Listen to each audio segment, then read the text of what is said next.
Red Nails by Robert E. Howard. Chapter 1. The Skull on the Crag.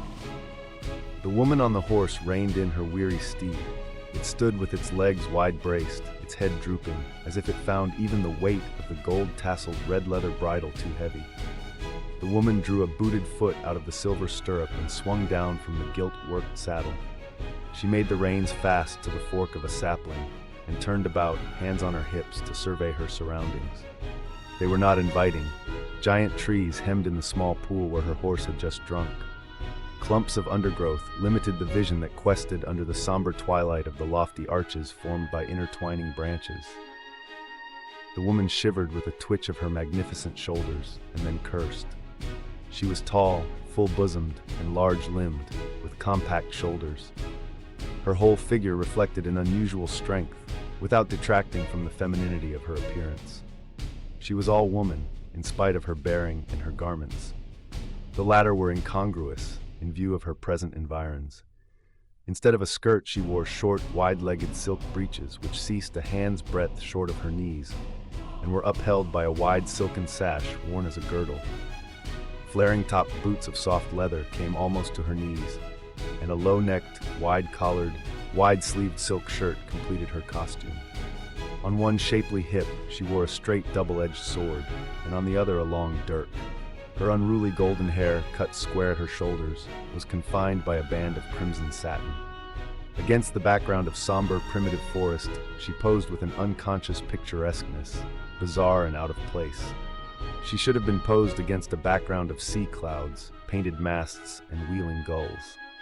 There was the color of the sea in her wide eyes, and that was at it should have been, because this was Valeria of the Red Brotherhood, whose deeds are celebrated in song and ballad wherever seafarers gather.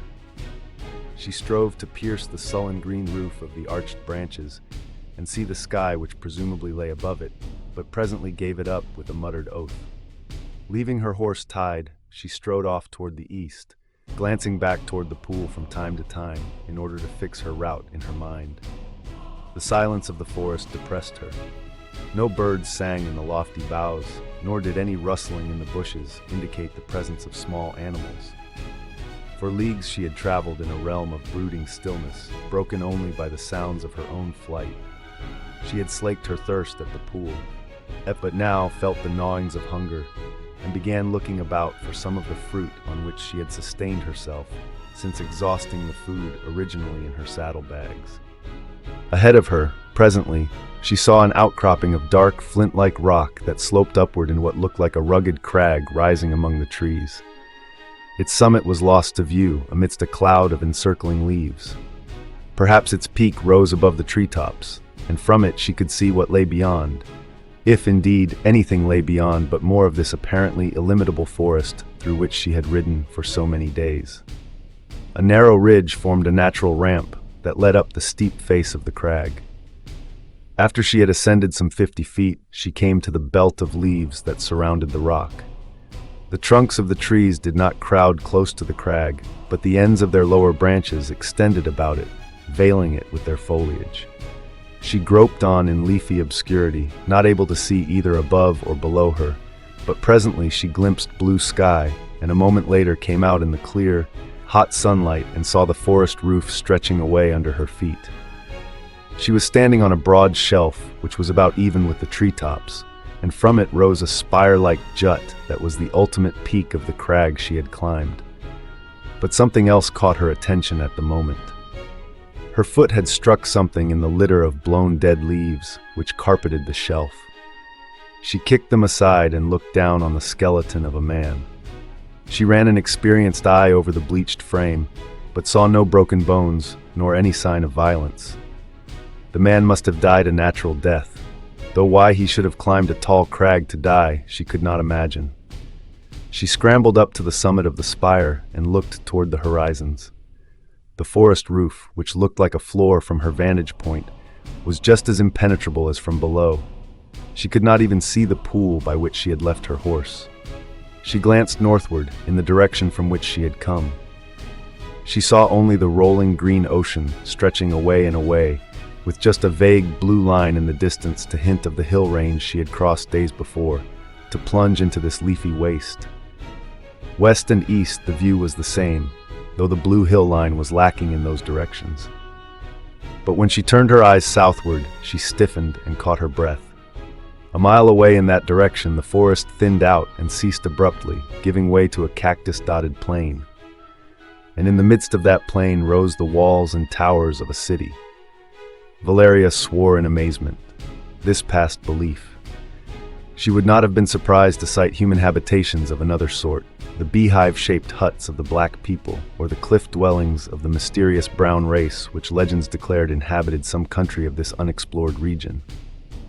But it was a startling experience to come upon a walled city here so many long weeks' march from the nearest outposts of any sort of civilization. Her hands tiring from clinging to the spire-like pinnacle, she let herself down on the shelf, frowning in indecision.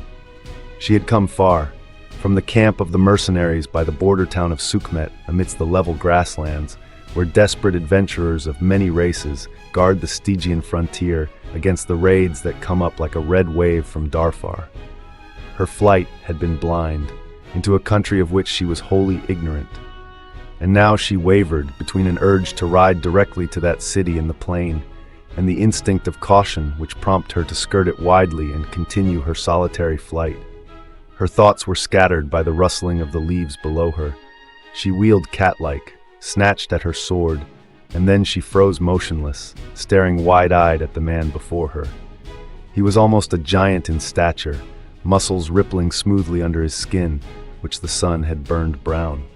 His garb was similar to hers, except that he wore a broad leather belt instead of a girdle. Broadsword and poniard hung from his belt. "Conan the Cimmerian!" ejaculated the woman. "What are you doing on my trail?" He grinned hardly, and his fierce blue eyes burned with a light any woman could understand as they ran over her magnificent figure, lingering on the swell of her splendid breasts beneath the light shirt and the clear white flesh displayed between breeches and boot tops. "Don't you know?" he laughed. "Haven't I made my admiration for you plain ever since I first saw you?"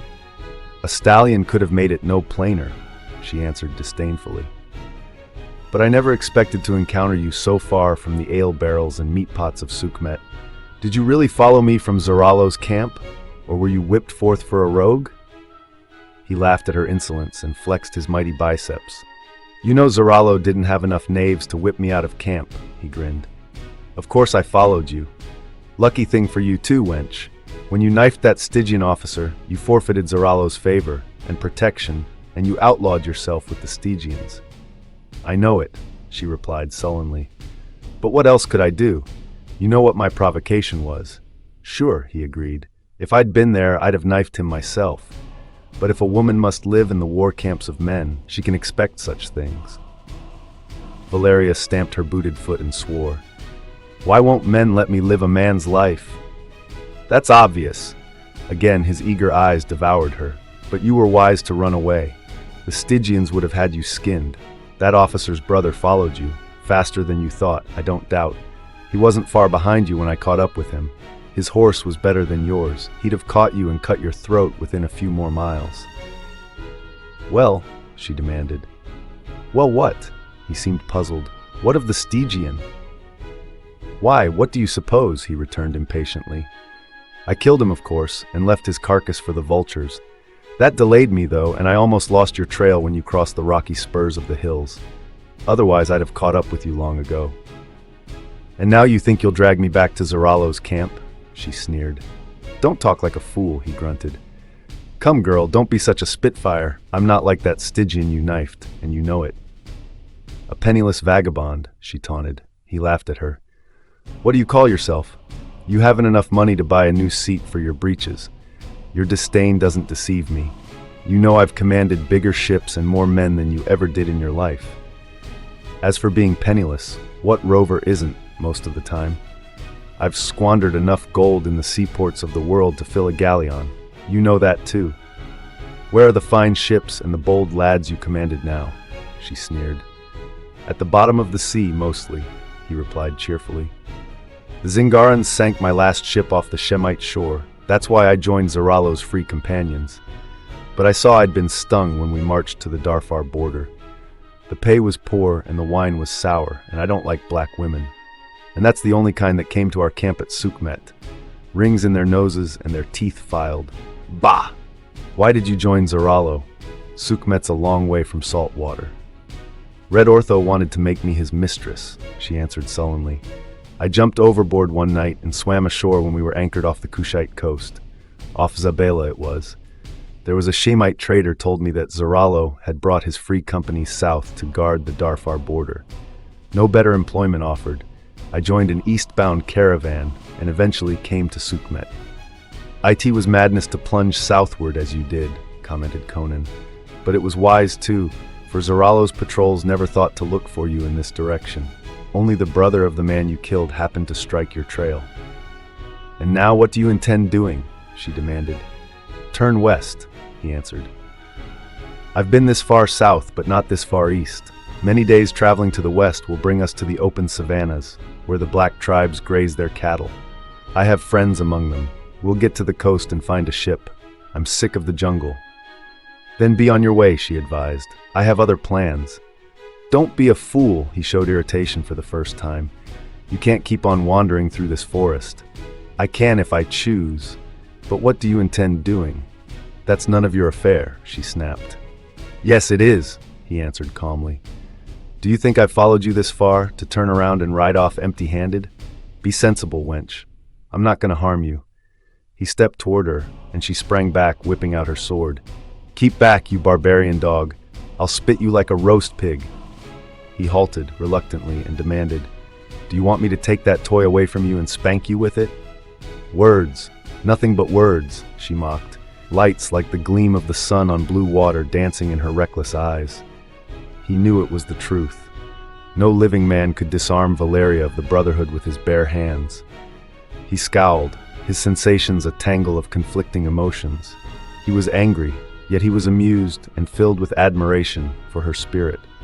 He burned with eagerness to seize that splendid figure and crush it in his iron arms, yet he greatly desired not to hurt the girl. He was torn between a desire to shake her soundly and a desire to caress her. He knew if he came any nearer, her sword would be sheathed in his heart. He had seen Valeria kill too many men in border forays and tavern brawls to have any illusions about her. He knew she was as quick and ferocious as a tigress. He could draw his broadsword and disarm her, beat the blade out of her hand, but the thought of drawing a sword on a woman, even without intent of injury, was extremely repugnant to him. Blast your soul, you hussy, he exclaimed in exasperation. I'm going to take off your... He started toward her, his angry passion making him reckless, and she poised herself for a deadly thrust. Then came a startling interruption to a scene at once ludicrous and perilous. What's that? It was Valeria who exclaimed, but they both started violently, and Conan wheeled like a cat, his great sword flashing into his hand. Back in the forest had burst forth an appalling medley of screams, the screams of horses in terror and agony. Mingled with their screams there came the snap of splintering bones. Lions are slaying the horses, cried Valeria. Lions nothing, snorted Conan, his eyes blazing. Did you hear a lion roar? Neither did I.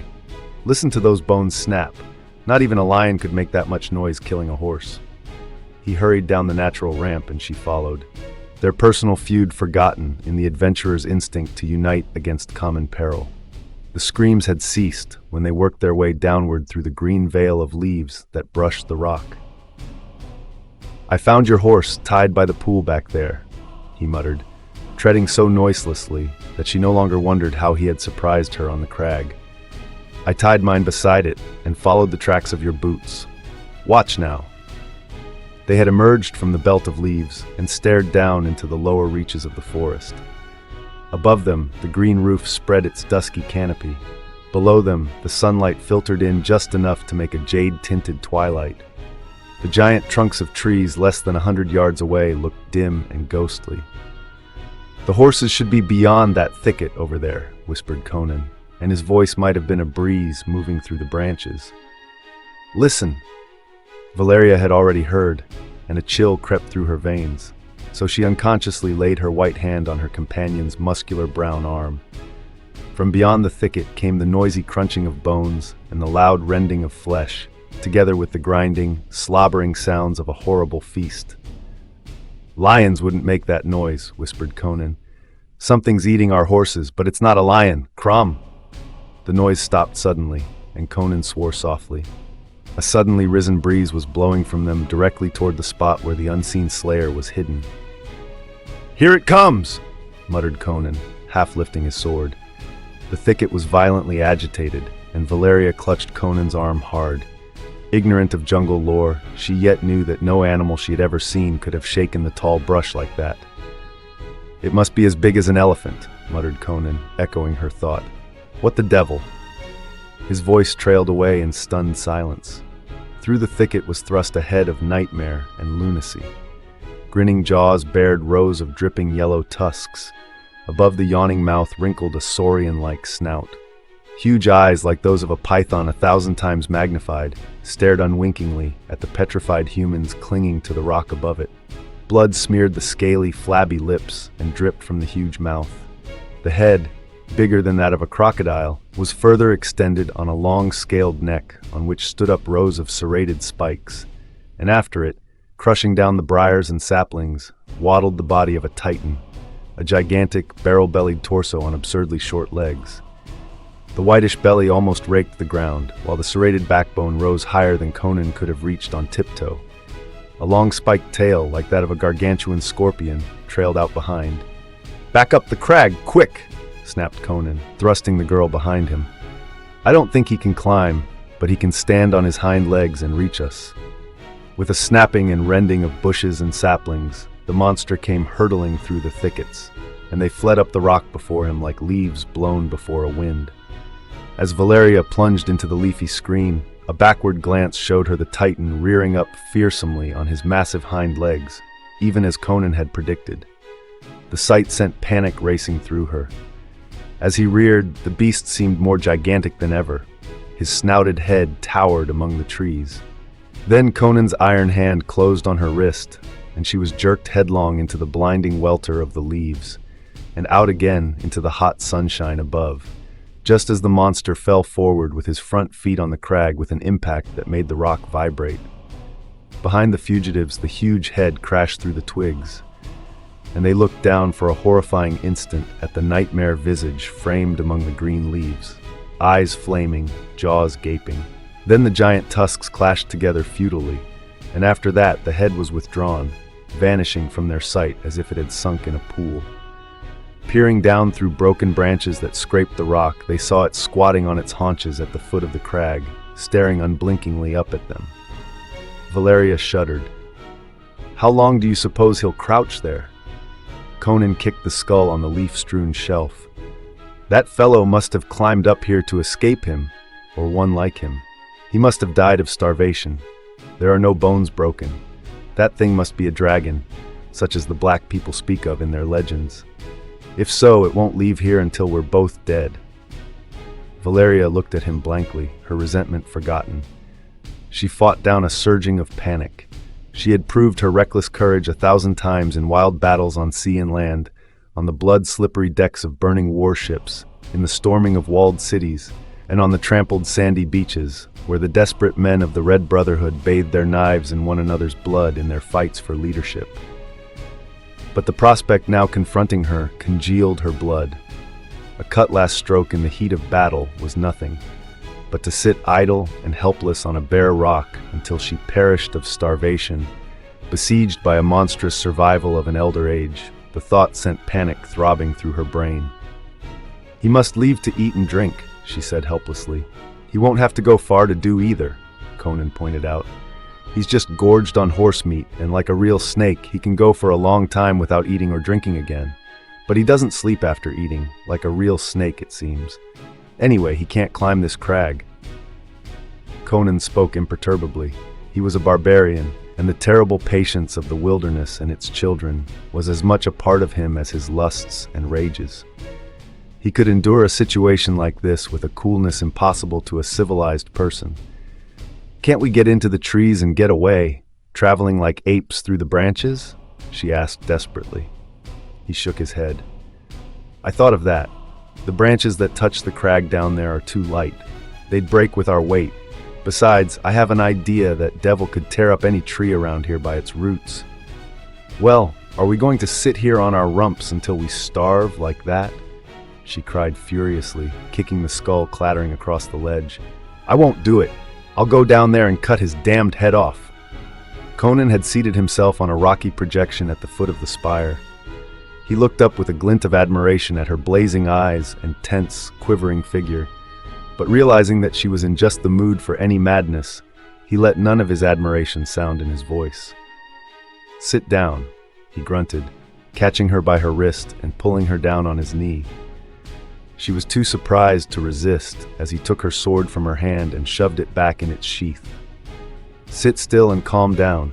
You'd only break your steel on his scales. He'd gobble you up at one gulp, or smash you like an egg with that spiked tail of his. We'll get out of this jam some way, but we shan't do it by getting chewed up and swallowed. She made no reply, nor did she seek to repulse his arm from about her waist.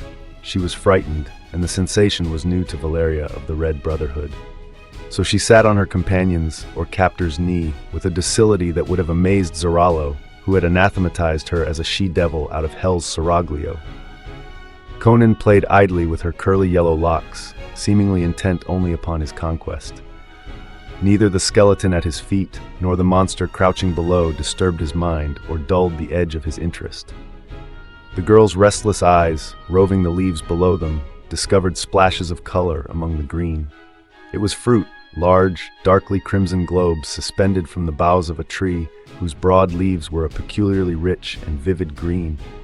She became aware of both thirst and hunger, though thirst had not assailed her until she knew she could not descend from the crag to find food and water.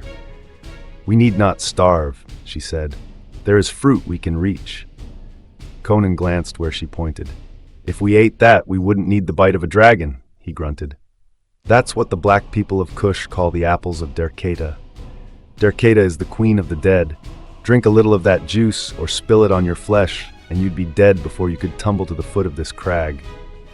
Oh! She lapsed into dismayed silence. There seemed no way out of their predicament, she reflected gloomily. She saw no way of escape, and Conan seemed to be concerned only with her supple waist and curly tresses. If he was trying to formulate a plan of escape, he did not show it. If you'll take your hands off me long enough to climb up on that peak, she said presently, you'll see something that will surprise you. He cast her a questioning glance, then obeyed with a shrug of his massive shoulders. Clinging to the spire-like pinnacle, he stared out over the forest roof. He stood a long moment in silence, posed like a bronze statue on the rock. It's a walled city, right enough, he muttered presently. Was that where you were going when you tried to send me off alone to the coast? I saw it before you came. I knew nothing of it when I left Sukhmet. Who'd have thought to find a city here? I don't believe the Stygians ever penetrated this far. Could black people build a city like that? I see no herds on the plain, no signs of cultivation or people moving about. How can you hope to see all that at this distance? She demanded. He shrugged his shoulders and dropped down on the shelf. Well, the folk of the city can't help us just now, and they might not if they could. The people of the black countries are generally hostile to strangers, probably stick us full of spears. He stopped short and stood silent, as if he had forgotten what he was saying, frowning down at the crimson spheres gleaming among the leaves. Spears, he muttered. What a blasted fool I am not to have thought of that before. That shows what a pretty woman does to a man's mind. What are you talking about? She inquired. Without answering her question, he descended to the belt of leaves and looked down through them. The great brute squatted below, watching the crag with the frightful patience of the reptile folk. So might one of his breed have glared up at their troglodyte ancestors, treed on a high-flung rock in the dim dawn ages. Conan cursed him without heat and began cutting branches, reaching out and severing them as far from the end as he could reach. The agitation of the leaves made the monster restless. He rose from his haunches and lashed his hideous tail, snapping off saplings as if they had been toothpicks. Conan watched him warily from the corner of his eye, and just as Valeria believed the dragon was about to hurl himself up the crag again, the Cimmerian drew back and climbed up to the ledge with the branches he had cut. There were 3 of these, slender shafts about 7 feet long, but not larger than his thumb. He had also cut several strands of tough, thin vine. "Branches too light for spear hafts, and creepers no thicker than cords," he remarked, indicating the foliage about the crag. "It won't hold our weight, but there's strength in union. That's what the Aquilonian renegades used to the Cimmerians when they came into the hills to raise an army to invade their own country. But we always fight by clans and tribes." "What the devil has that got to do with those sticks?" she demanded. "You wait and see." Gathering the sticks in a compact bundle, he wedged his poniard hilt between them at one end. Then with the vines he bound them together, and when he had completed his task, he had a spear of no small strength, with a sturdy shaft 7 feet in length. "What good will that do?" she demanded. "You told me that a blade couldn't pierce his scales." "He hasn't got scales all over him," answered Conan. "There's more than one way of skinning a panther." Moving down to the edge of the leaves, he reached the spear up and carefully thrust the blade through one of the apples of Derketa, drawing aside to avoid the darkly purple drops that dripped from the pierced fruit. Presently he withdrew the blade and showed her the blue steel stained a dull purplish crimson. "I don't know whether it will do the job or not," quoth he. "There's enough poison there to kill an elephant, but, well, we'll see." Valeria was close behind him as he let himself down among the leaves. Cautiously holding the poisoned pike away from him, he thrust his head through the branches and addressed the monster. "What are you waiting down there for, you misbegotten offspring of questionable parents?" was one of his more printable queries. "Stick your ugly head up here again, you long-necked brute, or do you want me to come down there and kick you loose from your illegitimate spine?" There was more of it, some of it crouched in eloquence that made Valeria stare, in spite of her profane education among the seafarers, and it had its effect on the monster. Just as the incessant yapping of a dog worries and enrages more constitutionally silent animals, so the clamorous voice of a man rouses fear in some bestial bosoms and insane rage in others. Suddenly, and with appalling quickness, the mastodonic brute reared up on its mighty hind legs and elongated its neck and body in a furious effort to reach this vociferous pygmy whose clamor was disturbing the primeval silence of its ancient realm. But Conan had judged his distance with precision. Some 5 feet below him, the mighty head crashed terribly but futilely through the leaves, and as the monstrous mouth gaped like that of a great snake, Conan drove his spear into the red angle of the jawbone hinge. He struck downward with all the strength of both arms, driving the long poniard blade to the hilt in flesh, sinew, and bone. Instantly the jaws clashed convulsively together, severing the triple-pieced shaft and almost precipitating Conan from his perch. He would have fallen but for the girl behind him, who caught his sword belt in a desperate grasp. He clutched at a rocky projection and grinned his thanks back at her. Down on the ground, the monster was wallowing like a dog with pepper in its eyes. He shook his head from side to side, pawed at it, and opened his mouth repeatedly to its widest extent. Presently, he got a huge front foot on the stump of the shaft and managed to tear the blade out. Then he threw up his head, jaws wide and spouting blood, and glared up at the crag with such concentrated and intelligent fury that Valeria trembled and drew her sword. The scales along his back and flanks turned from rusty brown to a dull, lurid red. Most horribly, the monster's silence was broken. The sounds that issued from his blood-streaming jaws did not sound like anything that could have been produced by an earthly creation. With harsh, grating roars, the dragon hurled himself at the crag that was the citadel of his enemies. Again and again his mighty head crashed upward through the branches, snapping vainly on empty air. He hurled his full ponderous weight against the rock until it vibrated from base to crest. And rearing upright, he gripped it with his front legs like a man and tried to tear it up by the roots, as if it had been a tree. This exhibition of primordial fury chilled the blood in Valeria's veins. But Conan was too close to the primitive himself to feel anything but a comprehending interest. To the barbarian, no such gulf existed between himself and other men, and the animals, as existed in the conception of Valeria. The monster below them, to Conan, was merely a form of life differing from himself mainly in physical shape. He attributed to it characteristics similar to his own, and saw in its wrath a counterpart of his rages, in its roars and bellowings merely reptilian equivalents to the curses he had bestowed upon it. Feeling a kinship with all wild things, even dragons, it was impossible for him to experience the sick horror which assailed Valeria at the sight of the brute's ferocity. He sat watching it tranquilly, and pointed out the various changes that were taking place in its voice and actions. "The poison's taking hold," he said with conviction. "I don't believe it." To Valeria it seemed preposterous to suppose that anything, however lethal, could have any effect on that mountain of muscle and fury. "There's pain in his voice," declared Conan. "First he was merely angry because of the stinging in his jaw. Now he feels the bite of the poison. Look, he's staggering. He'll be blind in a few more minutes. What did I tell you?" For suddenly the dragon had lurched about and went crashing off through the bushes. "Is he running away?" inquired Valeria uneasily. "He's making for the pool." Conan sprang up, galvanized into swift activity. "The poison makes him thirsty. Come on, he'll be blind in a few moments, but he can smell his way back to the foot of the crag, and if our scent's here still, he'll sit there until he dies, and others of his kind may come at his cries. Let's go." "Down there?" Valeria was aghast. "Sure, we'll make for the city. They may cut our heads off there, but it's our only chance. We may run into 1,000 more dragons on the way, but it's sure death to stay here. If we wait until he dies, we may have a dozen more to deal with. After me, in a hurry." He went down the ramp as swiftly as an ape, pausing only to aid his less agile companion, who, until she saw the Cimmerian climb, had fancied herself the equal of any man in the rigging of a ship or on the sheer face of a cliff.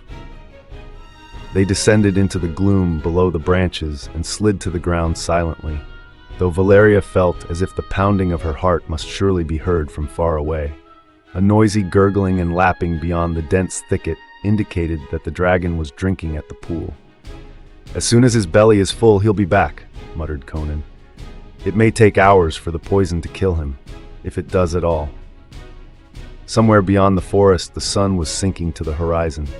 The forest was a misty twilight place of black shadows and dim vistas. Conan gripped Valeria's wrist and glided away from the foot of the crag. He made less noise than a breeze blowing among the tree trunks, but Valeria felt as if her soft boots were betraying their flight to all the forest. "I don't think he can follow a trail," muttered Conan, "but if a wind blew our body scent to him, he could smell us out." "Mitra, grant that the wind blow not!" Valeria breathed. Her face was a pallid oval in the gloom. She gripped her sword in her free hand, but the feel of the shagreen-bound hilt inspired only a feeling of helplessness in her. They were still some distance from the edge of the forest when they heard a snapping and crashing behind them.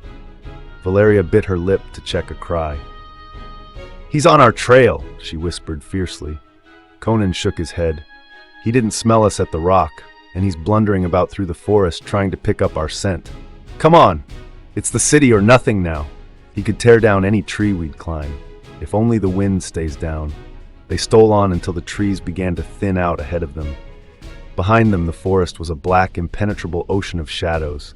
The ominous crackling still sounded behind them, as the dragon blundered in his erratic course. "There's the plain ahead," breathed Valeria. "A little more and we'll—" "Crom," swore Conan. "Mitra," whispered Valeria. Out of the south a wind had sprung up. It blew over them directly into the black forest behind them. Instantly a horrible roar shook the woods. The aimless snapping and crackling of the bushes changed to a sustained crashing as the dragon came like a hurricane straight toward the spot from which the scent of his enemies was wafted. "Run!" snarled Conan, his eyes blazing like those of a trapped wolf. "It's all we can do." Sailors' boots are not made for sprinting, and the life of a pirate does not train one for a runner. Within 100 yards, Valeria was panting and reeling in her gait, and behind them the crashing gave way to a rolling thunder as the monster broke out of the thickets and into the more open ground. Conan's iron arm about the woman's waist half lifted her. Her feet scarcely touched the earth, as she was borne along at a speed she could never have attained herself. If he could keep out of the beast's way for a bit, perhaps that betraying wind would shift.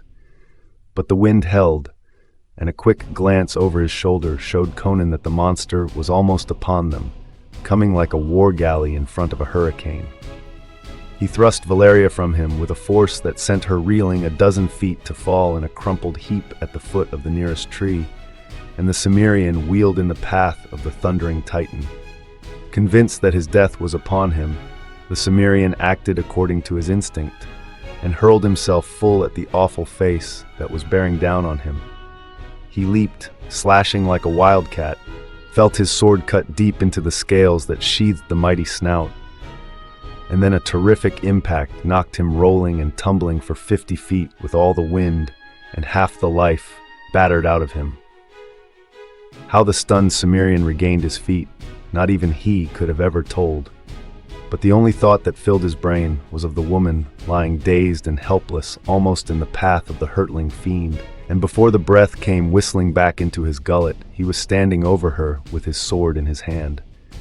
She lay where he had thrown her, but she was struggling to a sitting posture. Neither tearing tusks nor trampling feet had touched her. It had been a shoulder or front leg that struck Conan, and the blind monster rushed on, forgetting the victims whose scent it had been following, in the sudden agony of its death throes. Headlong on its course, it thundered until its low-hung head crashed into a gigantic tree in its path. The impact tore the tree up by the roots and must have dashed the brains from the misshapen skull. Tree and monster fell together, and the dazed humans saw the branches and leaves shaken by the convulsions of the creature they covered, and then grow quiet. Conan lifted Valeria to her feet, and together they started away at a reeling run. A few moments later they emerged into the still twilight of the treeless plain. Conan paused an instant and glanced back at the ebon fastness behind them. Not a leaf stirred, nor a bird chirped. It stood as silent as it must have stood before man was created. "Come on," muttered Conan, taking his companion's hand. "It's touch and go now. If more dragons come out of the woods after us..." He did not have to finish the sentence. The city looked very far away across the plain, farther than it had looked from the crag.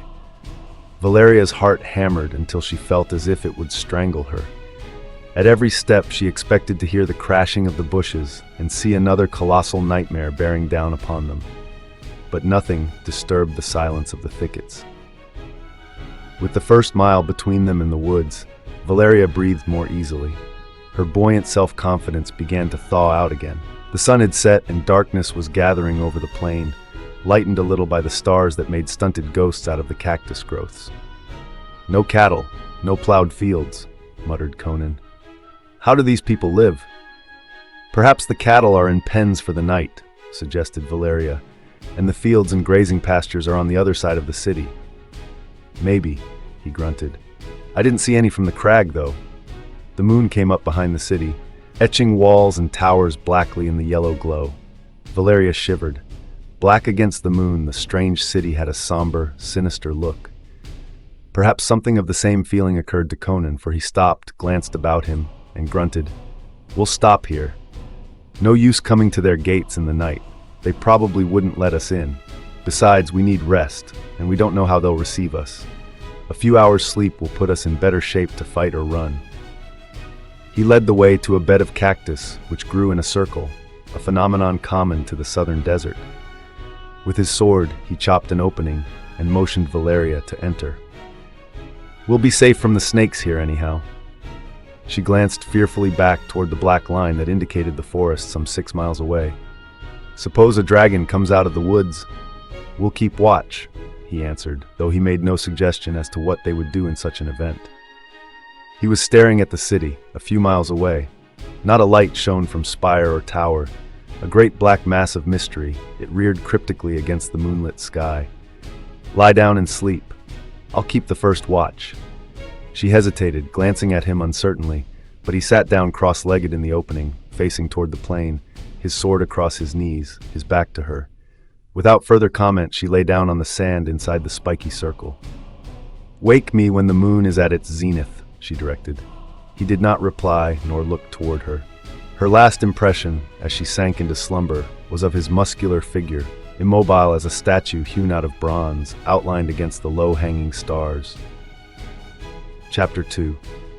By the blaze of the fire jewels, Valeria awoke with a start, to the realization that a gray dawn was stealing over the plain. She sat up, rubbing her eyes. Conan squatted beside the cactus, cutting off the thick pears and dexterously twitching out the spikes. "You didn't awake me," she accused. "You let me sleep all night." "You were tired," he answered. "Your posterior must have been sore too after that long ride. You pirates aren't used to horseback." "What about yourself?" she retorted. "I was a Kozak before I was a pirate," he answered. "They live in the saddle. I snatch naps like a panther watching beside the trail for a deer to come by. My ears keep watch while my eyes sleep." And indeed, the giant barbarian seemed as much refreshed as if he had slept the whole night on a golden bed. Having removed the thorns and peeled off the tough skin, he handed the girl a thick, juicy cactus leaf. "Sink your teeth in that pear. It's food and drink to a desert man. I was a chief of the Zuagirs once, desert men who live by plundering the caravans." "Is there anything you haven't done?" inquired the girl, half in derision and half in fascination. "I've never been king of an Hyborian kingdom," he grinned, taking an enormous mouthful of cactus. "But I've dreamed of being even that. I may be too, someday. Why shouldn't I?" She shook her head in wonder at his calm audacity and fell to devouring her pear. She found it not unpleasing to the palate and full of cool and thirst-satisfying juice. Finishing his meal, Conan wiped his hands in the sand, rose, ran his fingers through his thick black mane, hitched up his sword belt, and said, "Well, let's go. If the people in that city are going to cut our throats, they may as well do it now, before the heat of the day begins." His grim humor was unconscious, but Valeria reflected that it might be prophetic. She too hitched her sword belt as she rose. Her terrors of the night were past. The roaring dragons of the distant forest were like a dim dream. There was a swagger in her stride as she moved off beside the Cimmerian. Whatever perils lay ahead of them, their foes would be men. And Valeria of the Red Brotherhood had never seen the face of the man she feared. Conan glanced down at her as she strode along beside him with her swinging stride that matched his own. "You walk more like a hillman than a sailor," he said. "You must be an Aquilonian. The sons of Darfar never burnt your white skin brown. Many a princess would envy you." "I am from Aquilonia," she replied. His compliments no longer irritated her. His evident admiration pleased her. For another man to have kept her watch while she slept would have angered her. She had always fiercely resented any man's attempting to shield or protect her because of her sex. But she found a secret pleasure in the fact that this man had done so, and he had not taken advantage of her fright and the weakness resulting from it. After all, she reflected, her companion was no common man. The sun rose up behind the city, turning the towers to a sinister crimson. "Black last night against the moon," grunted Conan, his eyes clouding with the abysmal superstition of the barbarian. "Blood red as a threat of blood against the sun this dawn. I do not like this city." But they went on, and as they went, Conan pointed out the fact that no road ran to the city from the north. "No cattle have trampled the plain on this side of the city," said he. "No plowshare has touched the earth for years, maybe centuries. But look, once this plain was cultivated." Valeria saw the ancient irrigation ditches he indicated, half filled in places and overgrown with cactus. She frowned with perplexity as her eyes swept over the plain that stretched on all sides of the city to the forest edge, which marched in a vast, dim ring. Vision did not extend beyond that ring. She looked uneasily at the city. No helmets or spearheads gleamed on battlements. No trumpets sounded. No challenge rang from the towers. A silence as absolute as that of the forest brooded over the walls and minarets. The sun was high above the eastern horizon when they stood before the great gate in the northern wall, in the shadow of the lofty rampart. Rust flecked the iron bracings of the mighty bronze portal. Spiderwebs glistened thickly on hinge and sill and bolted panel. "It hasn't been opened for years," exclaimed Valeria. "A dead city," grunted Conan. "That's why the ditches were broken and the plain untouched." "But who built it? Who dwelt here? Where did they go? Why did they abandon it?" "Who can say? Maybe an exiled clan of Stygians built it. Maybe not. It doesn't look like Stygian architecture. Maybe the people were wiped out by enemies or a plague exterminated them." "In that case, their treasures may still be gathering dust and cobwebs in there," suggested Valeria, the acquisitive instincts of her profession waking in her, prodded too by feminine curiosity. Can we open the gate? Let's go in and explore a bit. Conan eyed the heavy portal dubiously, but placed his massive shoulder against it and thrust with all the power of his muscular calves and thighs. With a rasping screech of rusty hinges, the gate moved ponderously inward, and Conan straightened and drew his sword. Valeria stared over his shoulder and made a sound indicative of surprise. They were not looking into an open street or court as one would have expected. The opened gate, or door, gave directly into a long, broad hall, which ran away and away until its vista grew indistinct in the distance.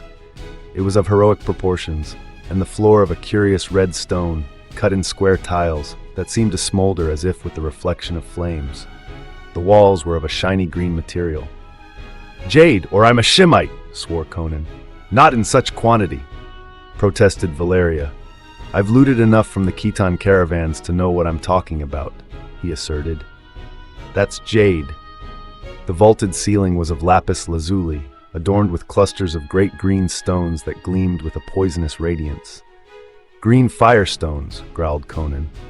"That's what the people of Punt call them. They're supposed to be the petrified eyes of those prehistoric snakes the ancients called golden serpents. They glow like a cat's eyes in the dark.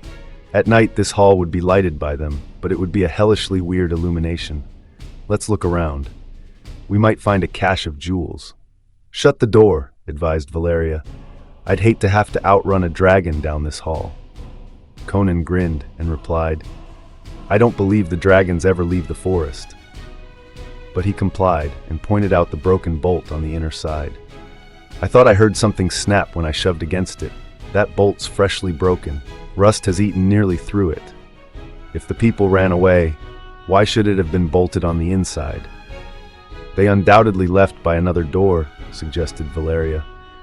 She wondered how many centuries had passed since the light of outer day had filtered into that great hall through the open door.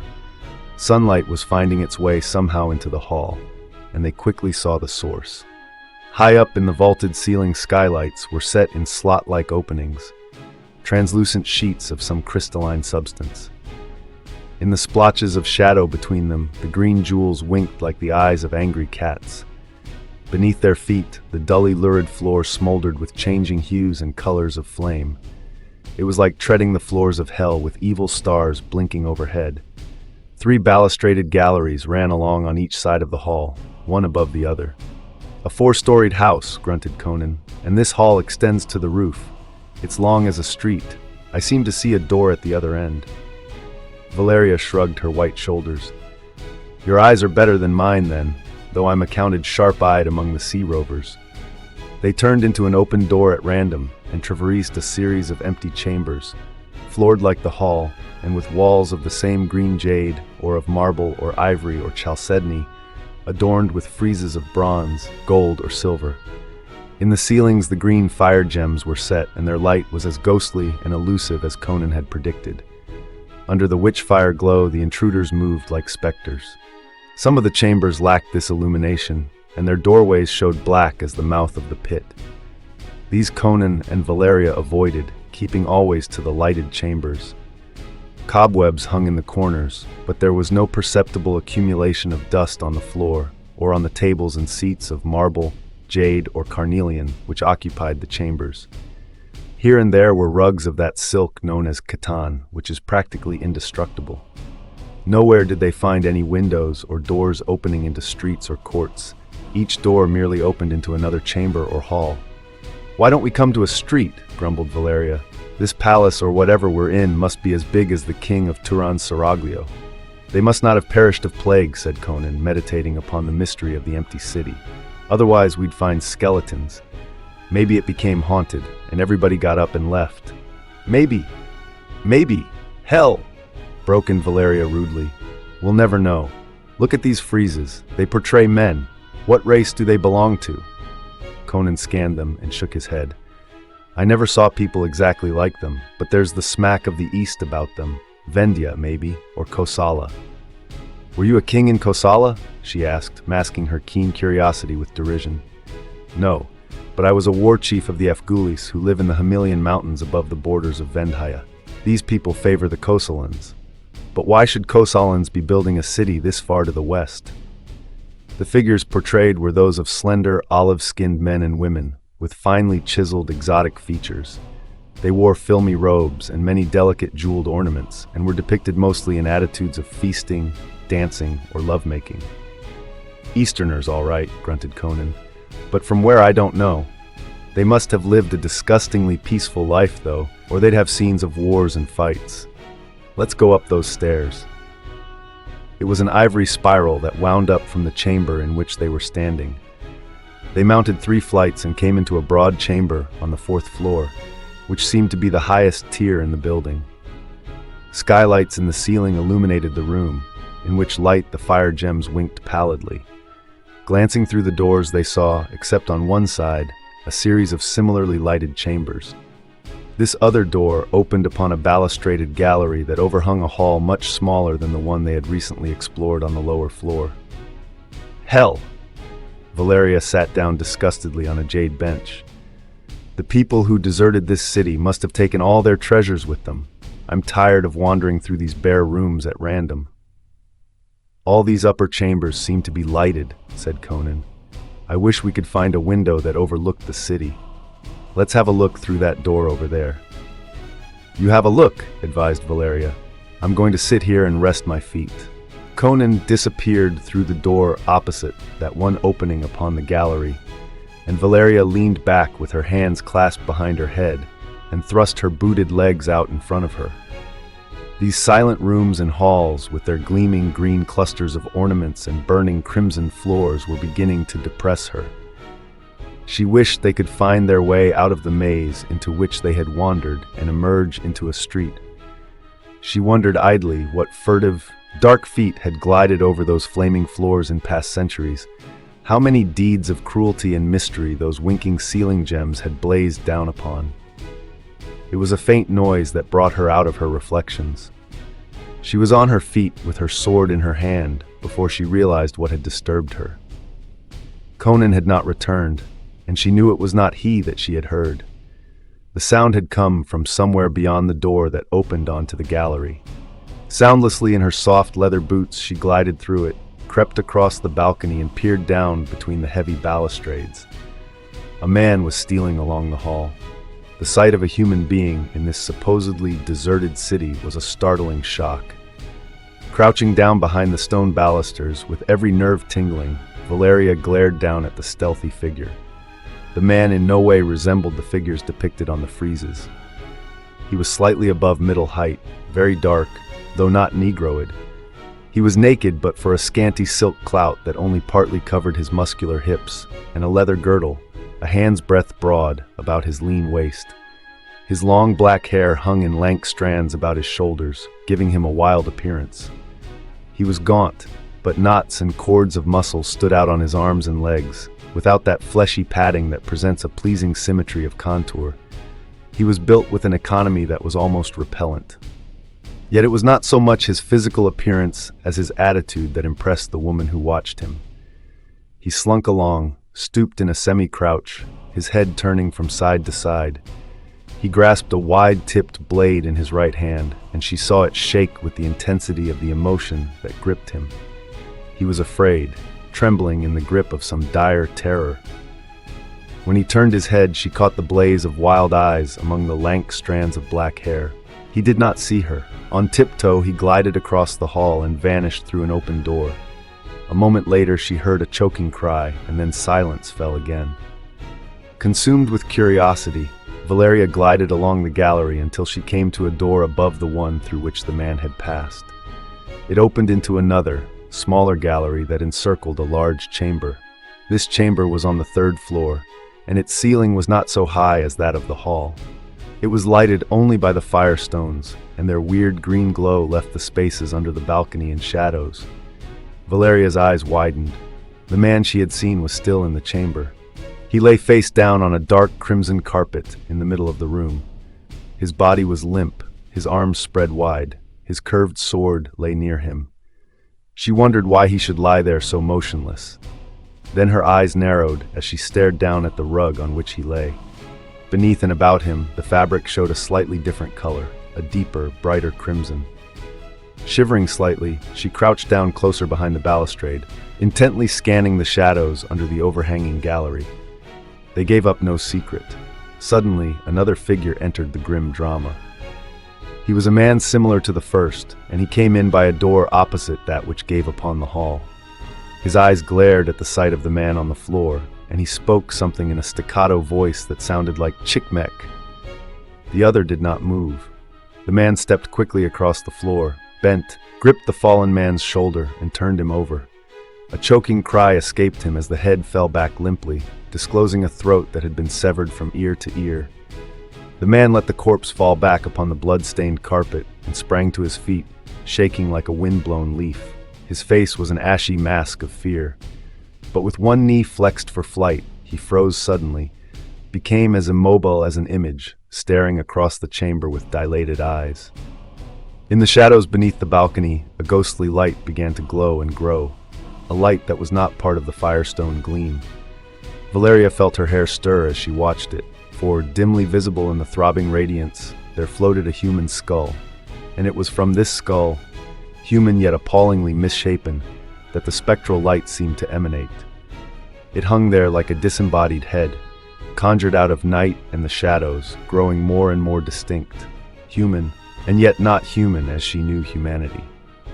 The man stood motionless, an embodiment of paralyzed horror, staring fixedly at the apparition.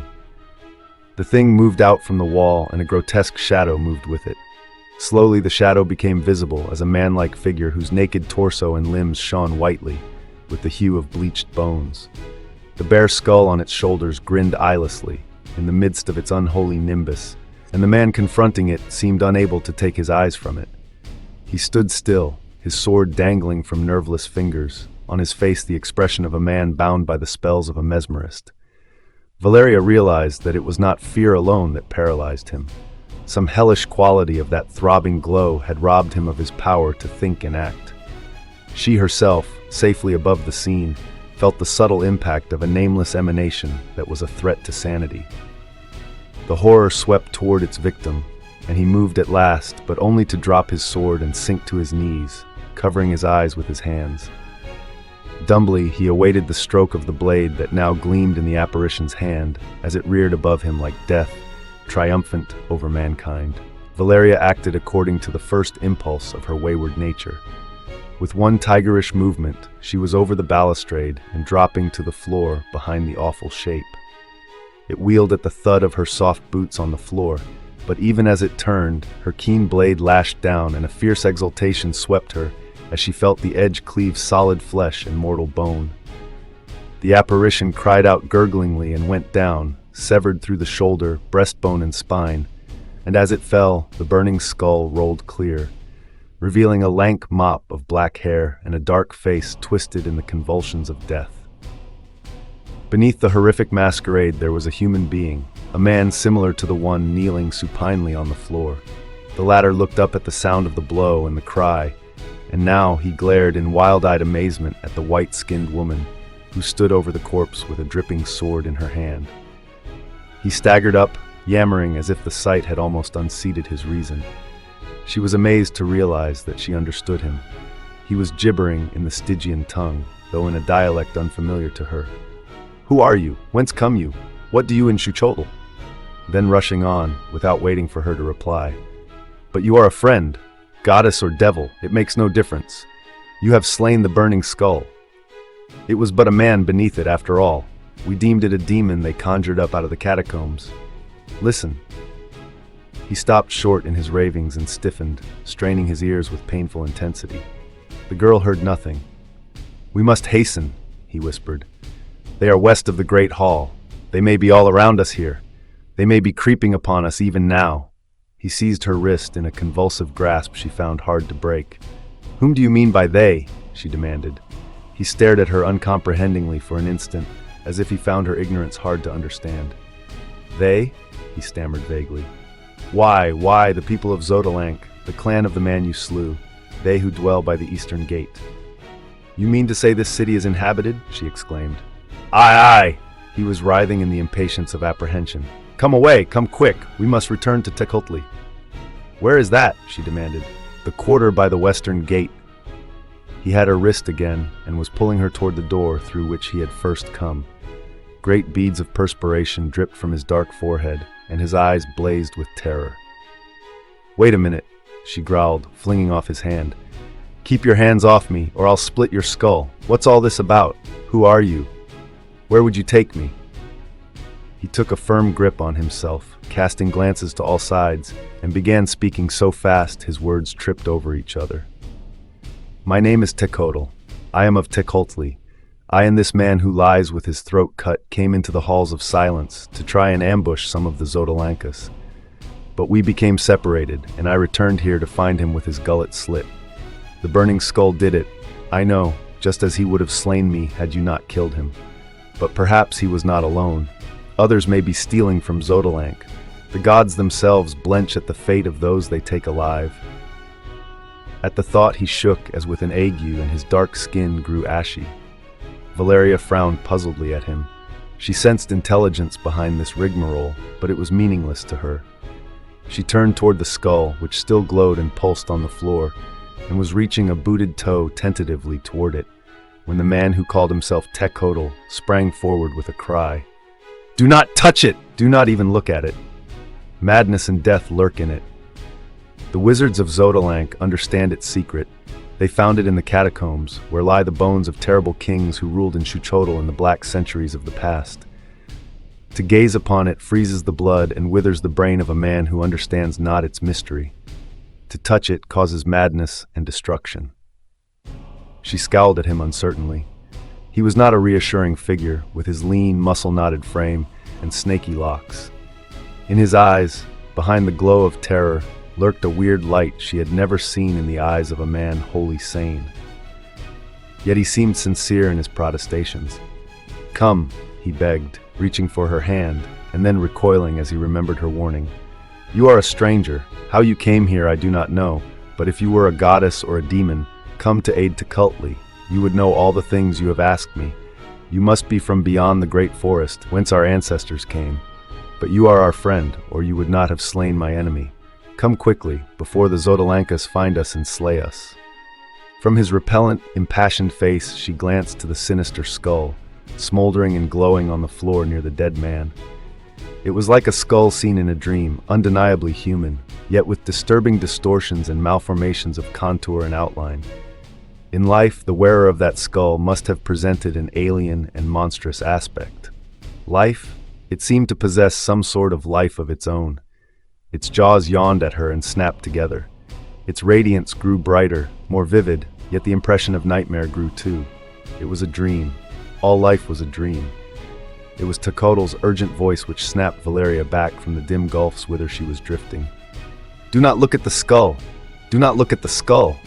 It was a far cry from across unreckoned voids. Valeria shook herself like a lion shaking his mane.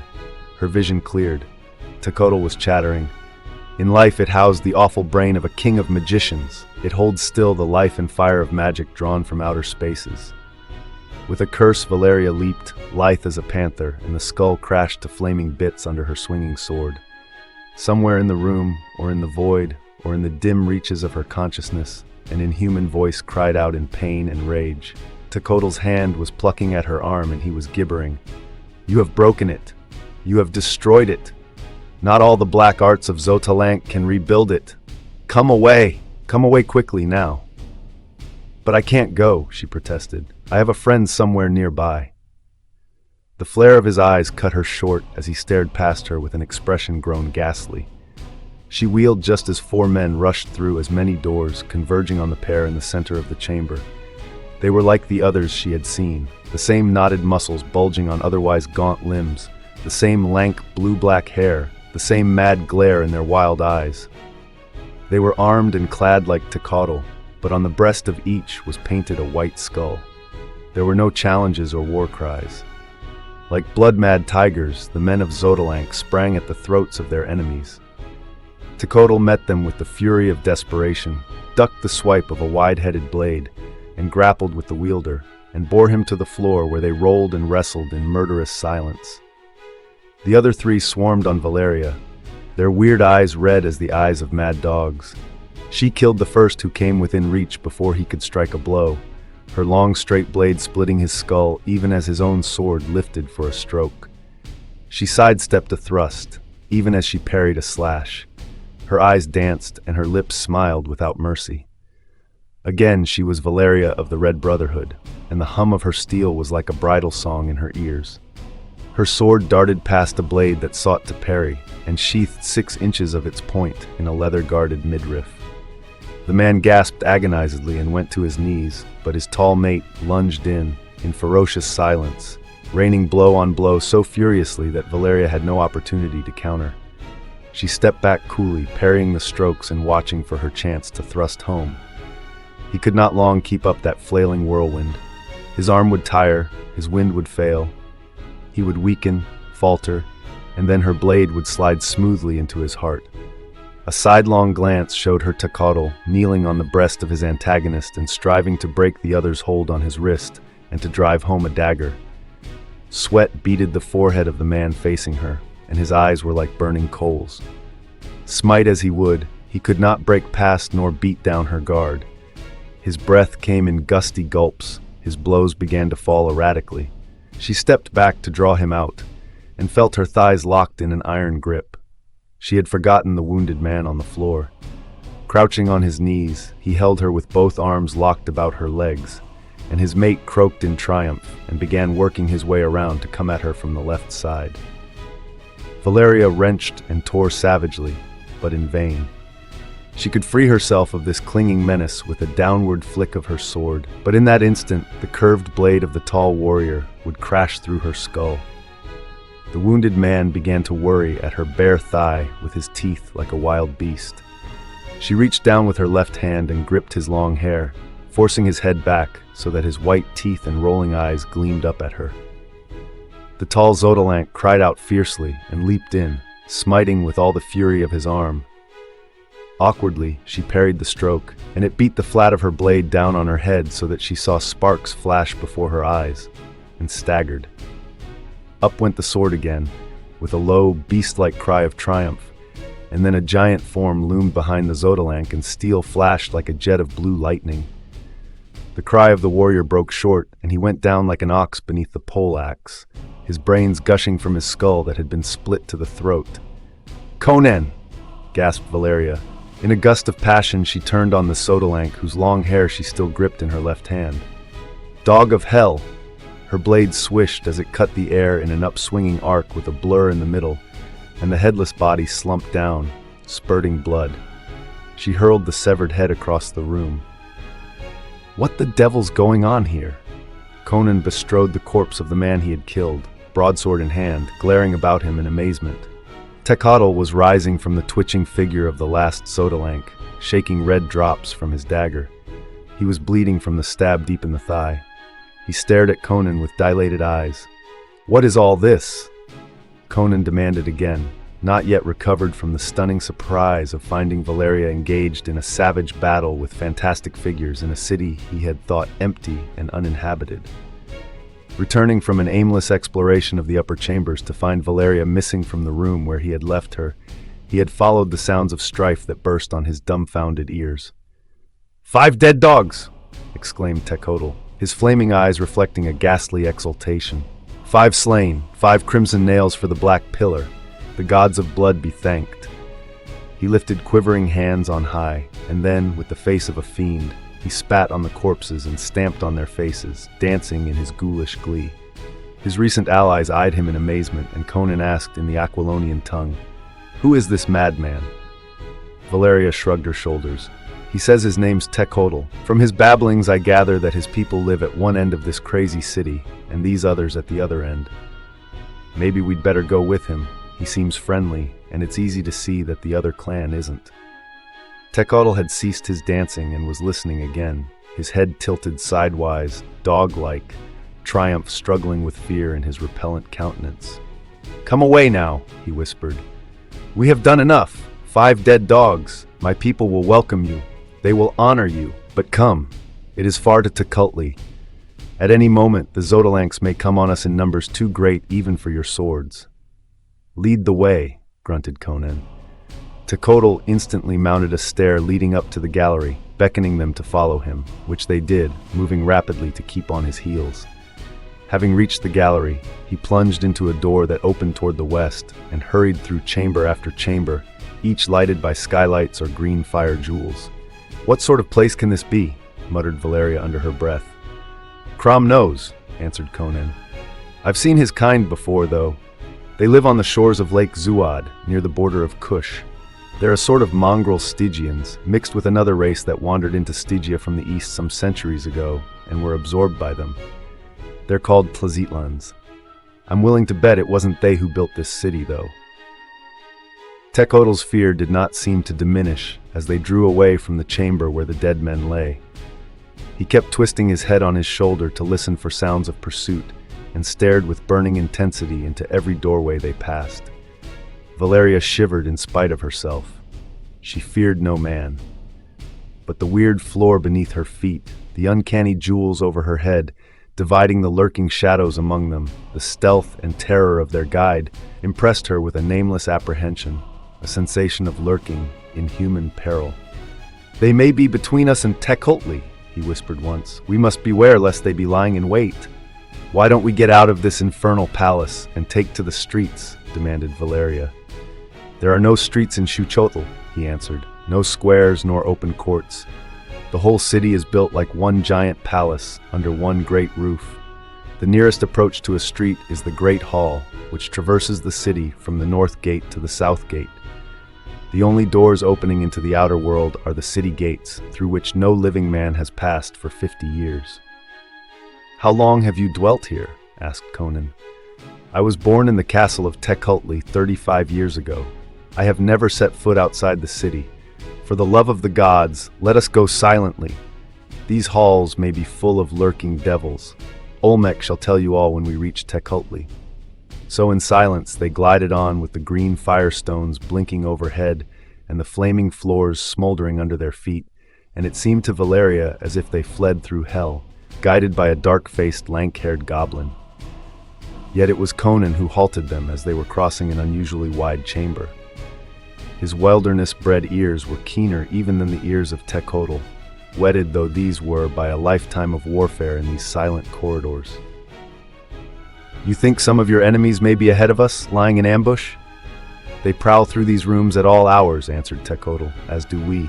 The halls and chambers between Techotli and Xotalanc are a disputed region, owned by no man. We call it the Halls of Silence. Why do you ask?" "Because men are in the chambers ahead of us," answered Conan. "I heard steel clink against stone." Again a shaking seized Techotl, and he clenched his teeth to keep them from chattering. "Perhaps they are your friends," suggested Valeria. "We dare not chance it," he panted, and moved with frenzied activity. He turned aside and glided through a doorway on the left, which led into a chamber from which an ivory staircase wound down into darkness. "This leads to an unlighted corridor below us," he hissed, great beads of perspiration standing out on his brow. "They may be lurking there too. It may all be a trick to draw us into it. But we must take the chance that they have laid their ambush in the rooms above. Come swiftly now." Softly as phantoms they descended the stair and came to the mouth of a corridor black as night. They crouched there for a moment, listening, and then melted into it. As they moved along, Valeria's flesh crawled between her shoulders in momentary expectation of a sword thrust in the dark. But for Conan's iron fingers gripping her arm, she had no physical cognizance of her companions. Neither made as much noise as a cat would have made. The darkness was absolute. One hand, outstretched, touched a wall, and occasionally she felt a door under her fingers. The hallway seemed interminable. Suddenly they were galvanized by a sound behind them. Valeria's flesh crawled anew, for she recognized it as the soft opening of a door. Men had come into the corridor behind them. Even with the thought, she stumbled over something that felt like a human skull. It rolled across the floor with an appalling clatter. "Run!" yelped Techotl, a note of hysteria in his voice, and was away down the corridor like a flying ghost. Again Valeria felt Conan's hand bearing her up and sweeping her along as they raced after their guide. Conan could see in the dark no better than she, but he possessed a sort of instinct that made his course unerring. Without his support and guidance, she would have fallen or stumbled against the wall. Down the corridor they sped, while the swift patter of flying feet drew closer and closer, and then suddenly Techotlal panted, "Here is the stair! After me! Quick! Oh, quick!" His hand came out of the dark and caught Valeria's wrist as she stumbled blindly on the steps. She felt herself half dragged, half lifted up the winding stair, while Conan released her and turned on the steps, his ears and instincts telling him their foes were hard at their backs, and the sounds were not all those of human feet. Something came writhing up the steps, something that slithered and rustled and brought a chill in the air with it. Conan lashed down with his great sword and felt the blade shear through something that might have been flesh and bone, and cut deep into the stair beneath. Something touched his foot that chilled like the touch of frost, and then the darkness beneath him was disturbed by a frightful thrashing and lashing, and a man cried out in agony. The next moment, Conan was racing up the winding staircase and through a door that stood open at the head. Valeria and Techotlal were already through, and Techotlal slammed the door and shot a bolt across it, the first Conan had seen since they had left the outer gate. Then he turned and ran across the well-lighted chamber into which they had come, and as they passed through the farther door, Conan glanced back and saw the door groaning and straining under heavy pressure violently applied from the other side. Though Techotlal did not abate either his speed or his caution, he seemed more confident now. He had the air of a man who had come into familiar territory within call of friends. But Conan renewed his terror by asking, "What was that thing I fought on the stairs?" "The men of Xotalanc," answered Techotlal, without looking back. "I told you the halls were full of them." "This wasn't a man," grunted Conan. "It was something that crawled, and it was as cold as ice to the touch. I think I cut it asunder. It fell back on the men who were following us, and must have killed one of them in its death throes."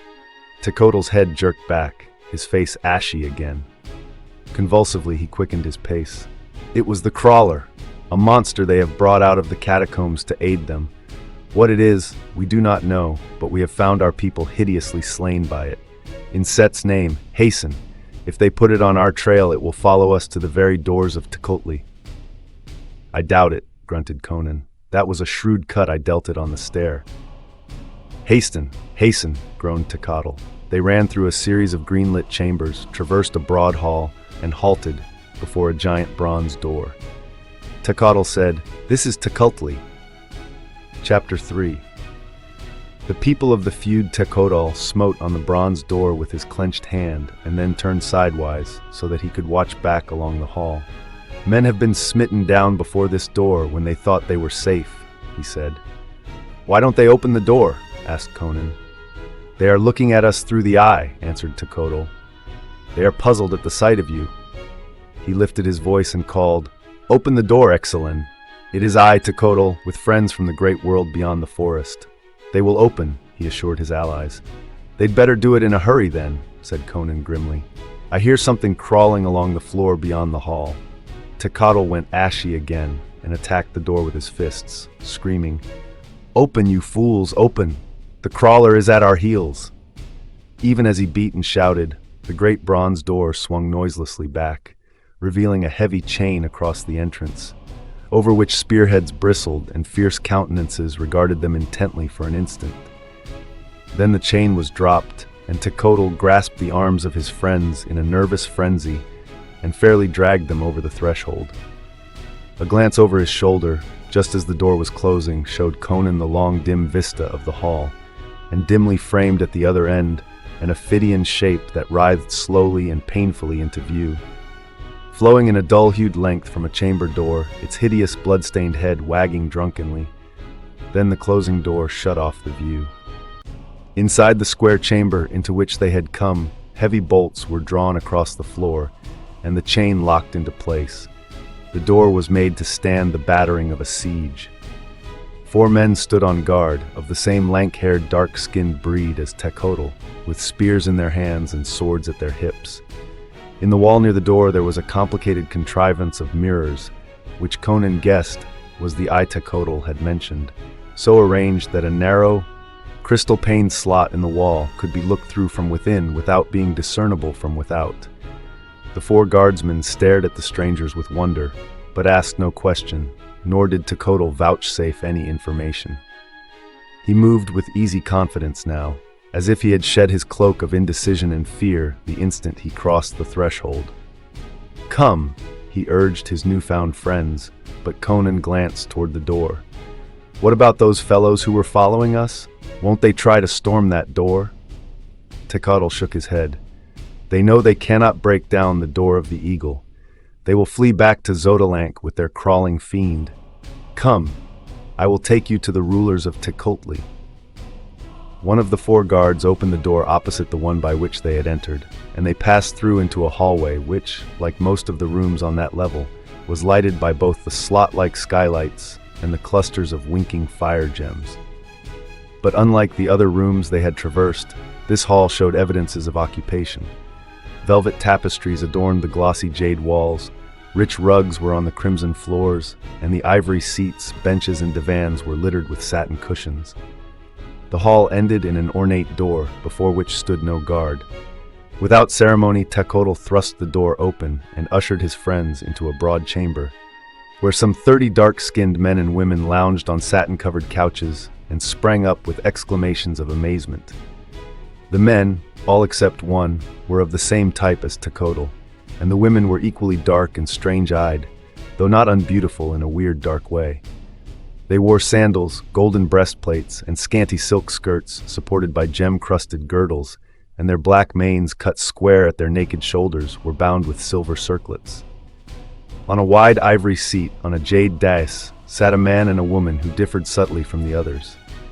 He was a giant, with an enormous sweep of breast and the shoulders of a bull. Unlike the others, he was bearded, with a thick blue-black beard which fell almost to his broad girdle. He wore a robe of purple silk which reflected changing sheens of color with his every movement, and one wide sleeve, drawn back to his elbow, revealed a forearm massive with corded muscles. The band which confined his blue-black locks was set with glittering jewels. The woman beside him sprang to her feet with a startled exclamation as the strangers entered, and her eyes, passing over Conan, fixed themselves with burning intensity on Valeria. She was tall and lithe, by far the most beautiful woman in the room. She was clad more scantily even than the others, for instead of a skirt, she wore merely a broad strip of gilt-worked purple cloth fastened to the middle of her girdle which fell below her knees. Another strip at the back of her girdle completed that part of her costume, which she wore with a cynical indifference. Her breastplates and the circlet about her temples were adorned with gems.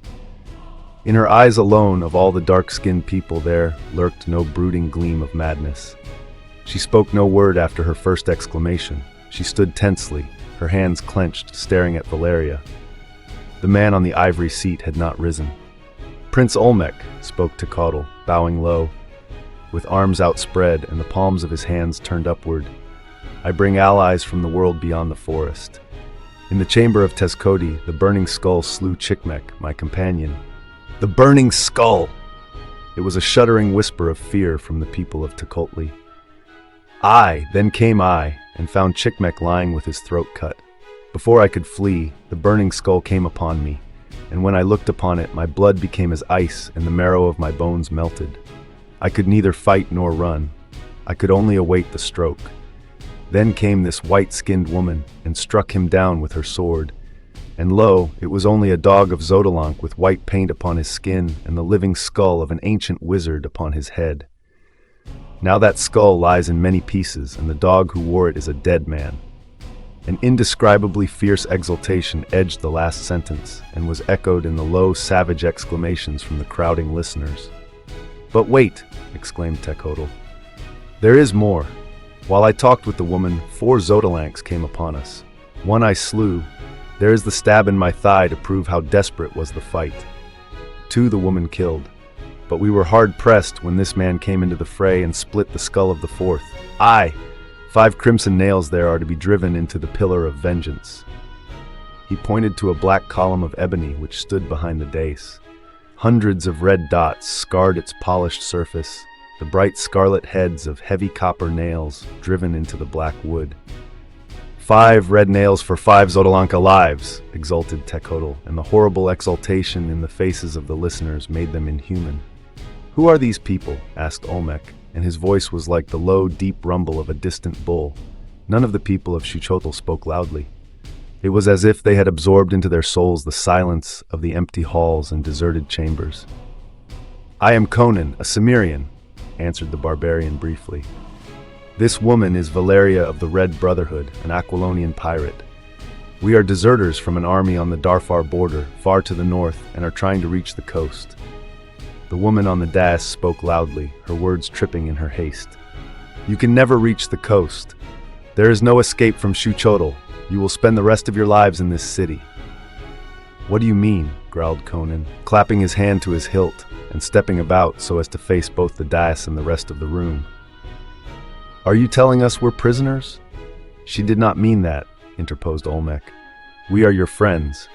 We would not restrain you against your will, but I fear other circumstances will make it impossible for you to leave Xuchotl."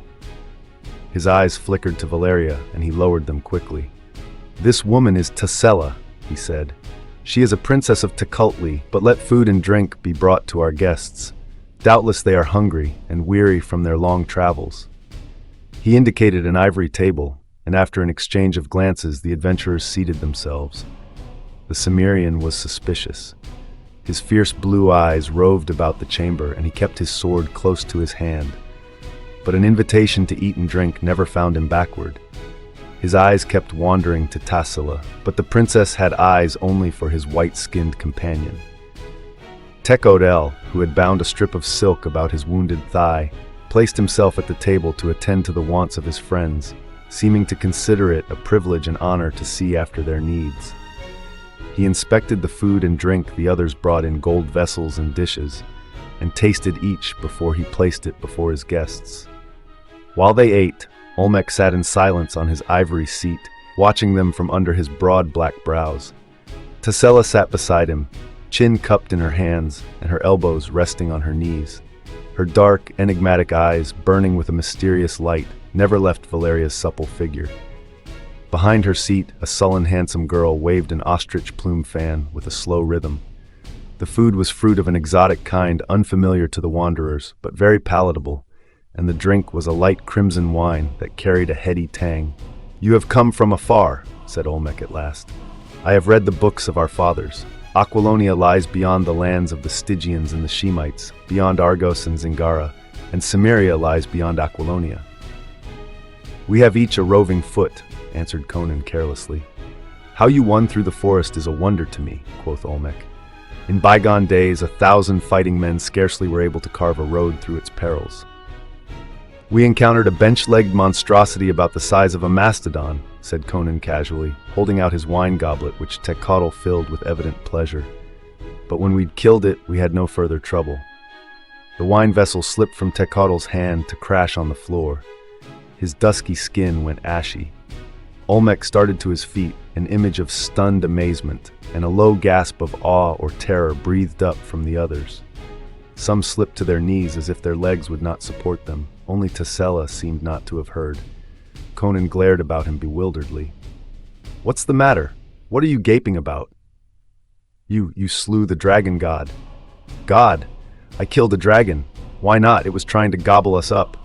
"But dragons are immortal," exclaimed Olmec. "They slay each other, but no man ever killed a dragon. The 1,000 fighting men of our ancestors who fought their way to Xuchotl could not prevail against them. Their swords broke like twigs against their scales." "If your ancestors had thought to dip their spears in the poisonous juice of Derkita's apples," quoth Conan with his mouth full, "and jab them in the eyes or mouth or somewhere like that, they'd have seen that dragons are no more immortal than any other chunk of beef. The carcass lies at the edge of the trees, just within the forest. If you don't believe me, go and look for yourself." Olmec shook his head, not in disbelief, but in wonder. "It was because of the dragons that our ancestors took refuge in Xuchotl," said he. "They dared not pass through the plain and plunge into the forest beyond. Scores of them were seized and devoured by the monsters before they could reach the city." "Then your ancestors didn't build Xuchotl?" asked Valeria. "It was ancient when they first came into the land.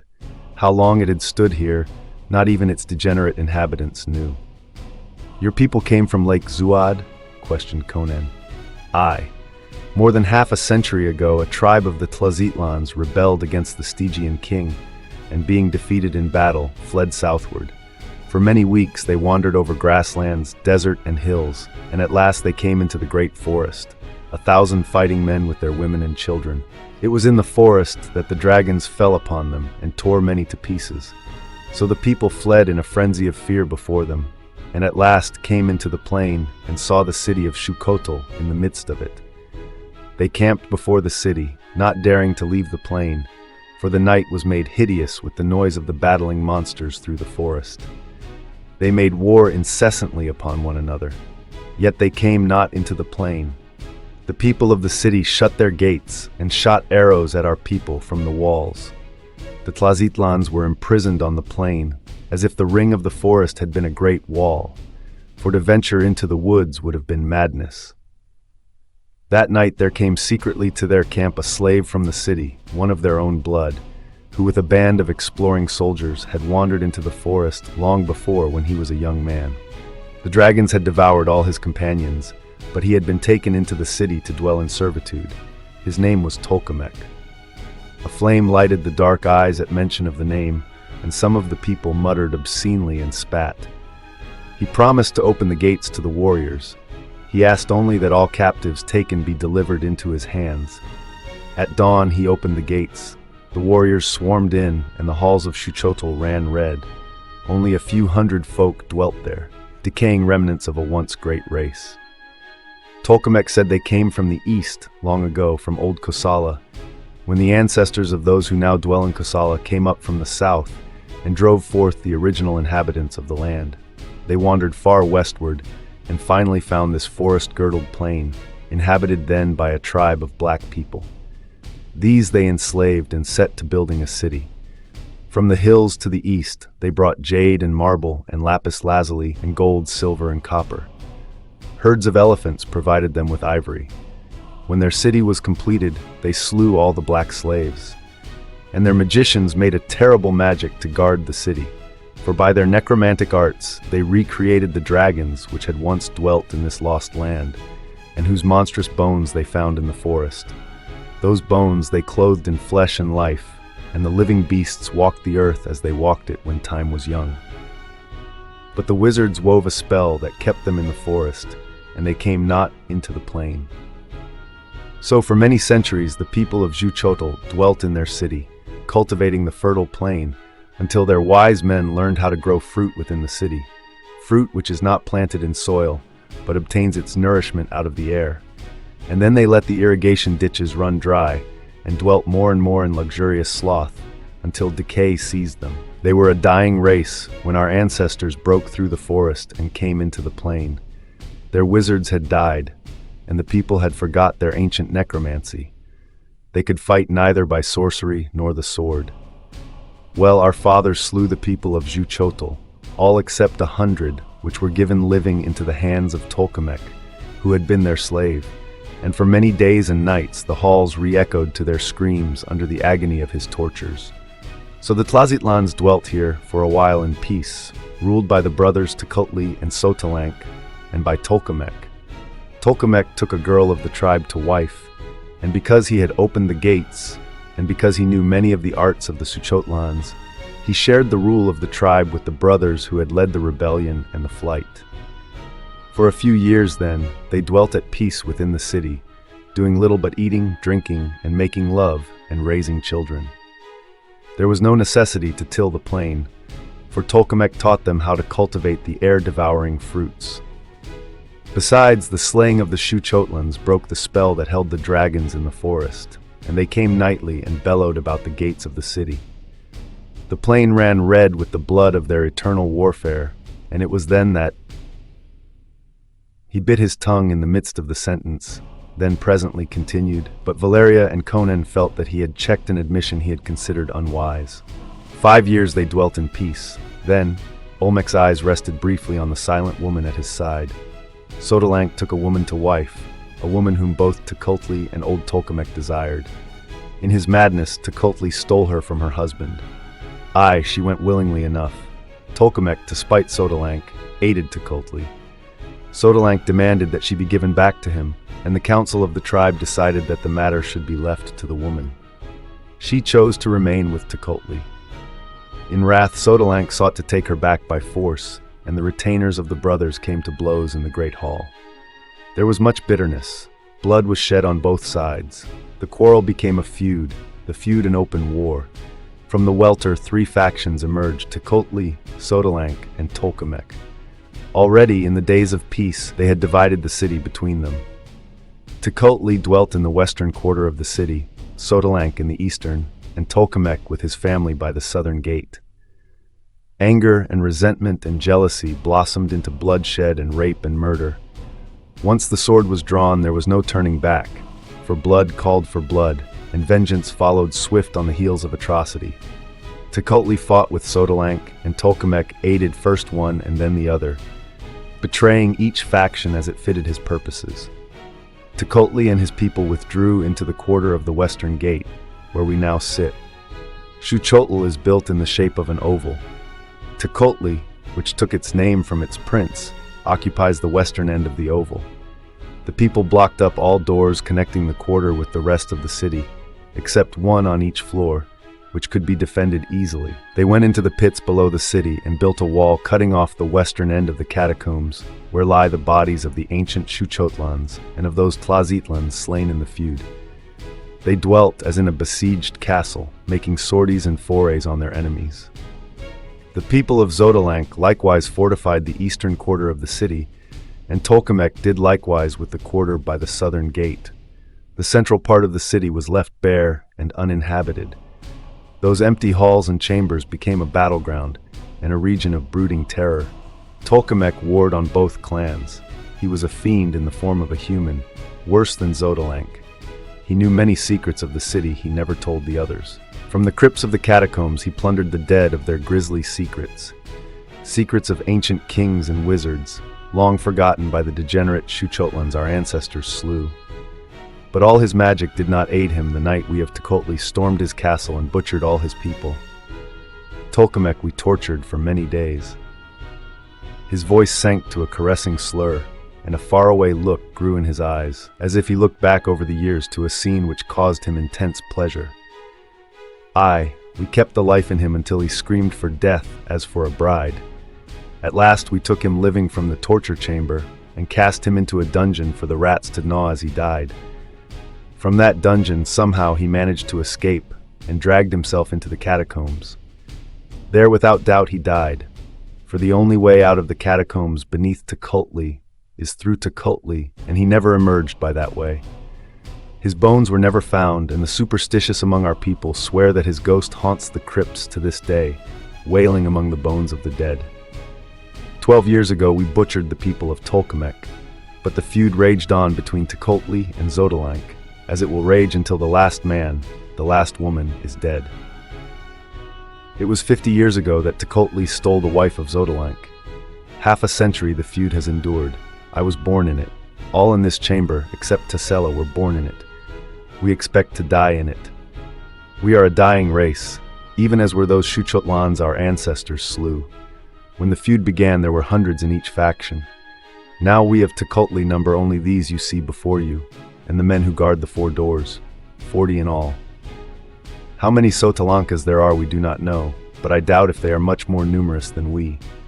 For 15 years no children have been born to us, and we have seen none among the Xotalankas. We are dying, but before we die we will slay as many of the men of Xotalanc as the gods permit.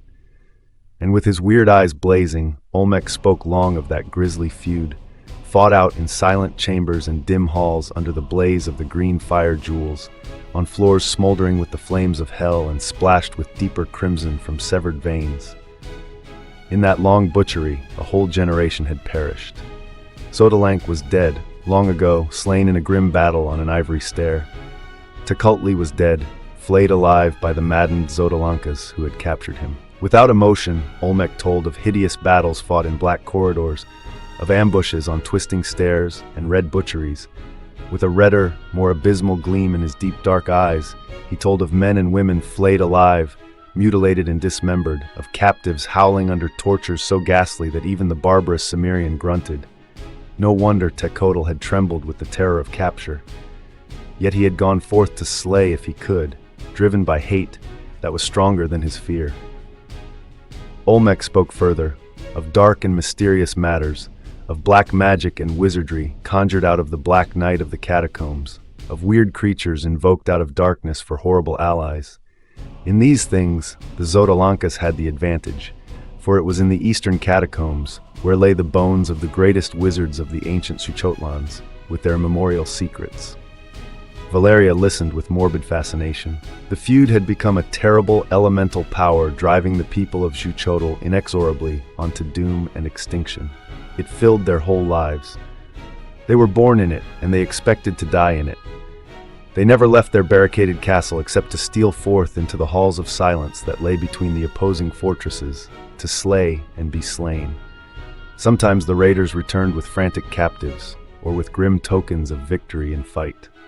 Sometimes they did not return at all, or returned only as severed limbs cast down before the bolted bronze doors. It was a ghastly, unreal nightmare existence these people lived, shut off from the rest of the world, caught together like rabid rats in the same trap, butchering one another through the years, crouching and creeping through the sunless corridors to maim and torture and murder. While Olmec talked, Valeria felt the blazing eyes of Tassila fixed upon her. The princess seemed not to hear what Olmec was saying. Her expression, as he narrated victories or defeats, did not mirror the wild rage or fiendish exultation that alternated on the faces of the other Tukultli. The feud that was an obsession to her clansmen seemed meaningless to her. Valeria found her indifferent callousness more repugnant than Olmec's naked ferocity. "And we can never leave the city," said Olmec. "For 50 years, no one has left it except those." Again he checked himself. "Even without the peril of the dragons," he continued, "we who were born and raised in the city would not dare leave it. We have never set foot outside the walls. We are not accustomed to the open sky and the naked sun. No, we were born in Xuchotl, and in Xuchotl we shall die." "Well," said Conan, "with your leave we'll take our chances with the dragons. This feud is none of our business. If you'll show us to the west gate, we'll be on our way." Tassela's hands clenched, and she started to speak, but Olmec interrupted her. "It is nearly nightfall. If you wander forth into the plain by night, you will certainly fall prey to the dragons." "We crossed it last night, and slept in the open without seeing any," returned Conan. Tassela smiled mirthlessly. "You dare not leave Xuchotl." Conan glared at her with instinctive antagonism. She was not looking at him, but at the woman opposite him. "I think they dare," stated Olmec. "But look you, Conan and Valeria, the gods must have sent you to us, to cast victory into the laps of the Tukultli. You are professional fighters, why not fight for us? We have wealth in abundance. Precious jewels are as common in Xuchotl as cobblestones are in the cities of the world. Some the Xuchotlans brought with them from Kosala. Some, like the firestones they found in the hills to the east, aid us to wipe out the Xotalankas, and we will give you all the jewels you can carry." "And will you help us destroy the dragons?" asked Valeria. "With bows and poisoned arrows, 30 men could slay all the dragons in the forest." "Aye," replied Olmec promptly. "We have forgotten the use of the bow in years of hand-to-hand fighting, but we can learn again." "What do you say?" Valeria inquired of Conan.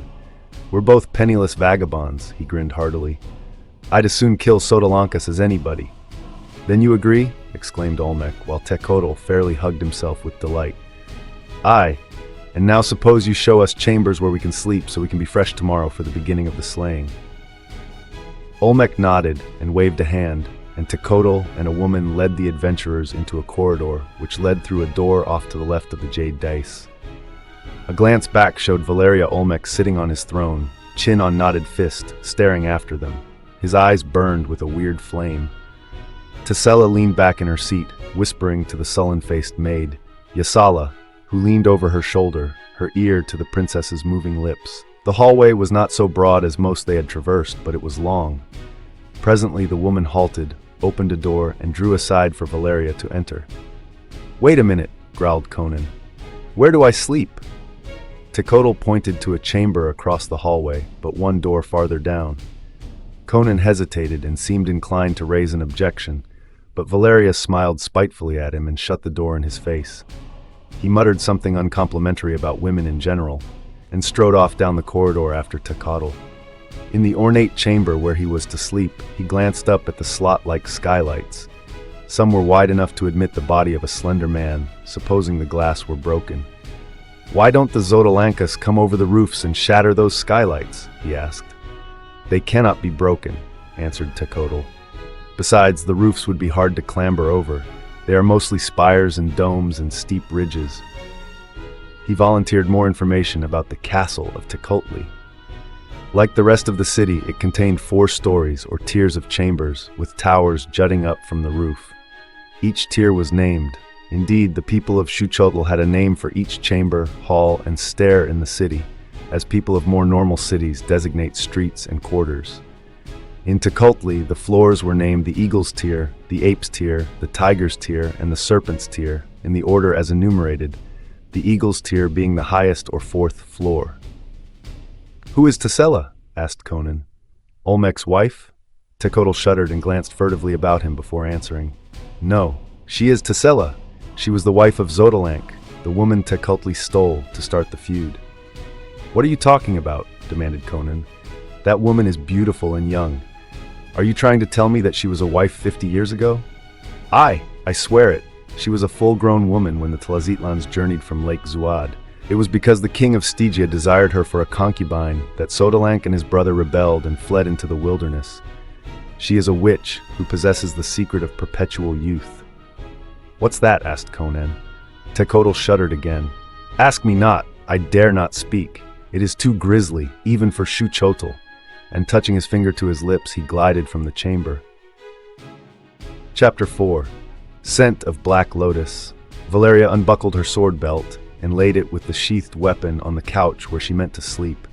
She noted that the doors were supplied with bolts and asked where they led. "Those lead to adjoining chambers," answered the woman, indicating the doors on right and left. "That one," pointing to a copper-bound door opposite that which opened into the corridor, "leads to a corridor which runs to a stair that descends into the catacombs. Do not fear, naught can harm you here." "Who spoke of fear?" snapped Valeria. "I'd just like to know what sort of harbor I'm dropping anchor in." "No, I don't want you to sleep at the foot of my couch. I'm not accustomed to being waited on, not by women anyway. You have my leave to go." Alone in the room, the pirate shot the bolts on all the doors, kicked off her boots, and stretched luxuriously out on the couch. She imagined Conan similarly situated across the corridor, but her feminine vanity prompted her to visualize him as scowling and muttering with chagrin as he cast himself on his solitary couch, and she grinned with gleeful malice as she prepared herself for slumber. Outside, night had fallen. In the halls of Xuchotl, the green fire jewels blazed like the eyes of prehistoric cats. Somewhere among the dark towers, a night wind moaned like a restless spirit. Through the dim passages, stealthy figures began stealing like disembodied shadows. Valeria awoke suddenly on her couch. In the dusky emerald glow of the fire gems, she saw a shadowy figure bending over her. For a bemused instant, the apparition seemed part of the dream she had been dreaming. She had seemed to lie on the couch in the chamber as she was actually lying, while over her pulsed and throbbed a gigantic black blossom so enormous that it hid the ceiling. Its exotic perfume pervaded her being, inducing a delicious, sensuous languor that was something more and less than sleep. She was sinking into scented billows of insensible bliss when something touched her face. So supersensitive were her drugged senses that the light touch was like a dislocating impact, jolting her rudely into full wakefulness. Then it was that she saw, not a gargantuan blossom, but a dark-skinned woman standing above her. With the realization came anger and instant action. The woman turned lithely, but before she could run, Valeria was on her feet and had caught her arm. She fought like a wildcat for an instant, and then subsided as she felt herself crushed by the superior strength of her captor. The pirate wrenched the woman around to face her, caught her chin with her free hand, and forced her captive to meet her gaze. It was the sullen Yasala, Tesella's maid. "What the devil were you doing bending over me? What's that in your hand?" The woman made no reply, but sought to cast away the object. Valeria twisted her arm around in front of her, and the thing fell to the floor, a great black exotic blossom on a jade-green stem, large as a woman's head to be sure, but tiny beside the exaggerated vision she had seen. "The Black Lotus," said Valeria between her teeth. "The blossom whose scent brings deep sleep. You were trying to drug me. If you hadn't accidentally touched my face with the petals, you'd have. Why did you do it? What's your game?" Yasala maintained a sulky silence, and with an oath Valeria whirled her around, forced her to her knees, and twisted her arm up behind her back. "Tell me, or I'll tear your arm out of its socket." Yasala squirmed in anguish as her arm was forced excruciatingly up between her shoulder blades, but a violent shaking of her head was the only answer she made. "Slut!" Valeria cast her from her to sprawl on the floor. The pirate glared at the prostrate figure with blazing eyes. Fear and the memory of Tasella's burning eyes stirred in her, rousing all her tigerish instincts of self-preservation. These people were decadent. Any sort of perversity might be expected to be encountered among them. But Valeria sensed here something that moved behind the scenes, some secret terror fouler than common degeneracy. Fear and revulsion of this weird city swept her. These people were neither sane nor normal. She began to doubt if they were even human. Madness smoldered in the eyes of them all except the cruel, cryptic eyes of Tassila, which held secrets and mysteries more abysmal than madness. She lifted her head and listened intently. The halls of Xuchotl were as silent as if it were in reality a dead city. The green jewels bathed the chamber in a nightmare glow, in which the eyes of the woman on the floor glittered eerily up at her. A thrill of panic throbbed through Valeria, driving the last vestige of mercy from her fierce soul. "Why did you try to drug me?"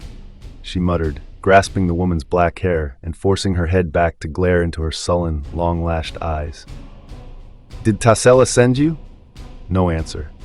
Valeria cursed venomously and slapped the woman first on one cheek and then the other. The blows resounded through the room, but Yasala made no outcry. "Why don't you scream?" demanded Valeria savagely. "Do you fear someone will hear you?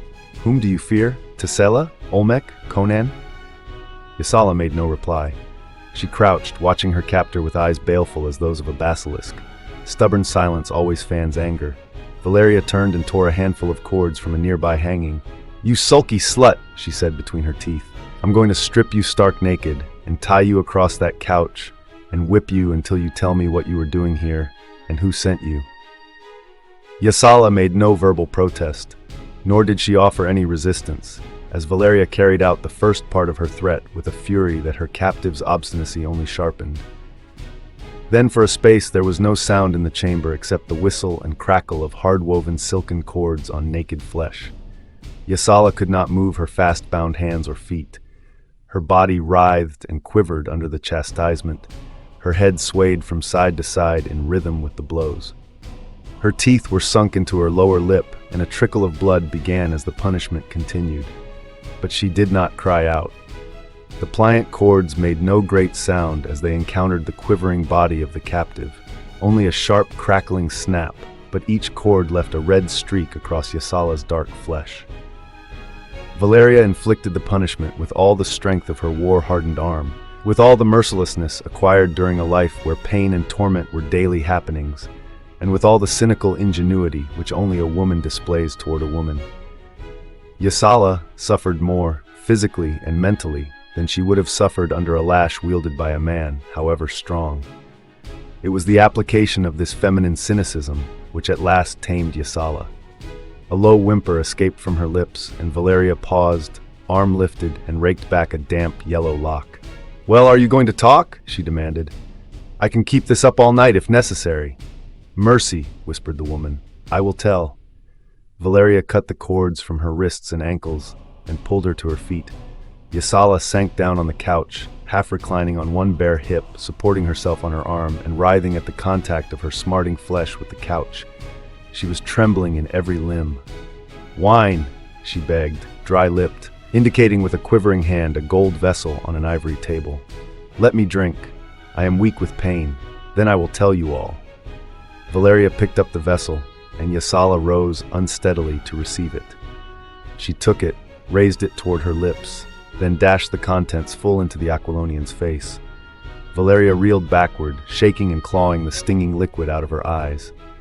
Through a smarting mist, she saw Yasala dart across the room, fling back a bolt, throw open the copper-bound door, and run down the hall. The pirate was after her instantly, sword out and murder in her heart.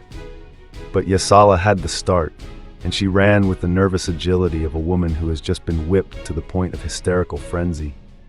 She rounded a corner in the corridor, yards ahead of Valeria, and when the pirate turned it, she saw only an empty hall, and at the other end a door that gaped blackly. A damp, moldy scent reeked up from it, and Valeria shivered. That must be the door that led to the catacombs. Yasala had taken refuge among the dead. Valeria advanced to the door and looked down a flight of stone steps that vanished quickly into utter blackness. Evidently, it was a shaft that led straight to the pits below the city, without opening upon any of the lower floors. She shivered slightly at the thought of the thousands of corpses lying in their stone crypts down there, wrapped in their moldering cloths. She had no intention of groping her way down those stone steps. Yasala doubtless knew every turn and twist of the subterranean tunnels. She was turning back, baffled and furious, when a sobbing cry welled up from the blackness. It seemed to come from a great depth, but human words were faintly distinguishable, and the voice was that of a woman. "Oh, help! Help in Set's name! Ah!" It trailed away, and Valeria thought she caught the echo of a ghostly tittering. Valeria felt her skin crawl. What had happened to Yasala down there in the thick blackness? There was no doubt that it had been she who had cried out. But what peril could have befallen her? Was a Sotalanka lurking down there? Olmec had assured them that the catacombs below Tukultli were walled off from the rest, too securely for their enemies to break through. Besides, that tittering had not sounded like a human being at all. Valeria hurried back down the corridor, not stopping to close the door that opened on the stair. Regaining her chamber, she closed the door and shot the bolt behind her. She pulled on her boots and buckled her sword belt about her. She was determined to make her way to Conan's room and urge him, if he still lived, to join her in an attempt to fight their way out of that city of devils. But even as she reached the door that opened into the corridor, a long-drawn scream of agony rang through the halls, followed by the stamp of running feet and the loud clangor of swords. Chapter 5. 20 Red Nails. 2 warriors lounged in the guardroom on the floor known as the Tier of the Eagle. Their attitude was casual, though habitually alert.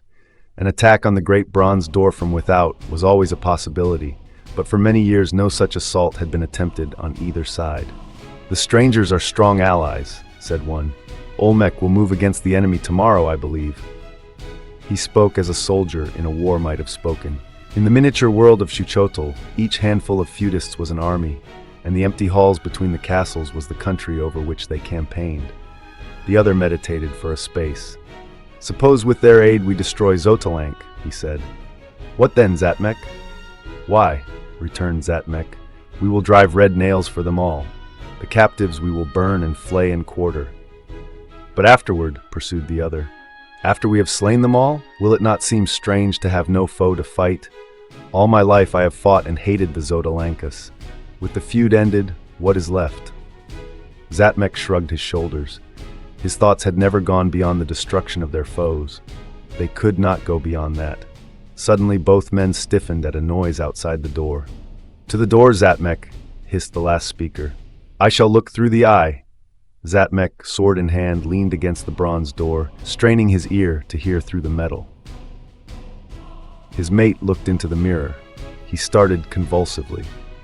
Men were clustered thickly outside the door, grim, dark-faced men with swords gripped in their teeth, and their fingers thrust into their ears. One who wore a feathered headdress had a set of pipes which he set to his lips, and even as the Tekultli started to shout a warning, the pipes began to skirl. The cry died in the guard's throat as the thin, weird piping penetrated the metal door and smote on his ears. Zatmek leaned frozen against the door, as if paralyzed in that position. His face was that of a wooden image, his expression one of horrified listening. The other guard, farther removed from the source of the sound, yet sensed the horror of what was taking place, the grisly threat that lay in that demoniac fiefing.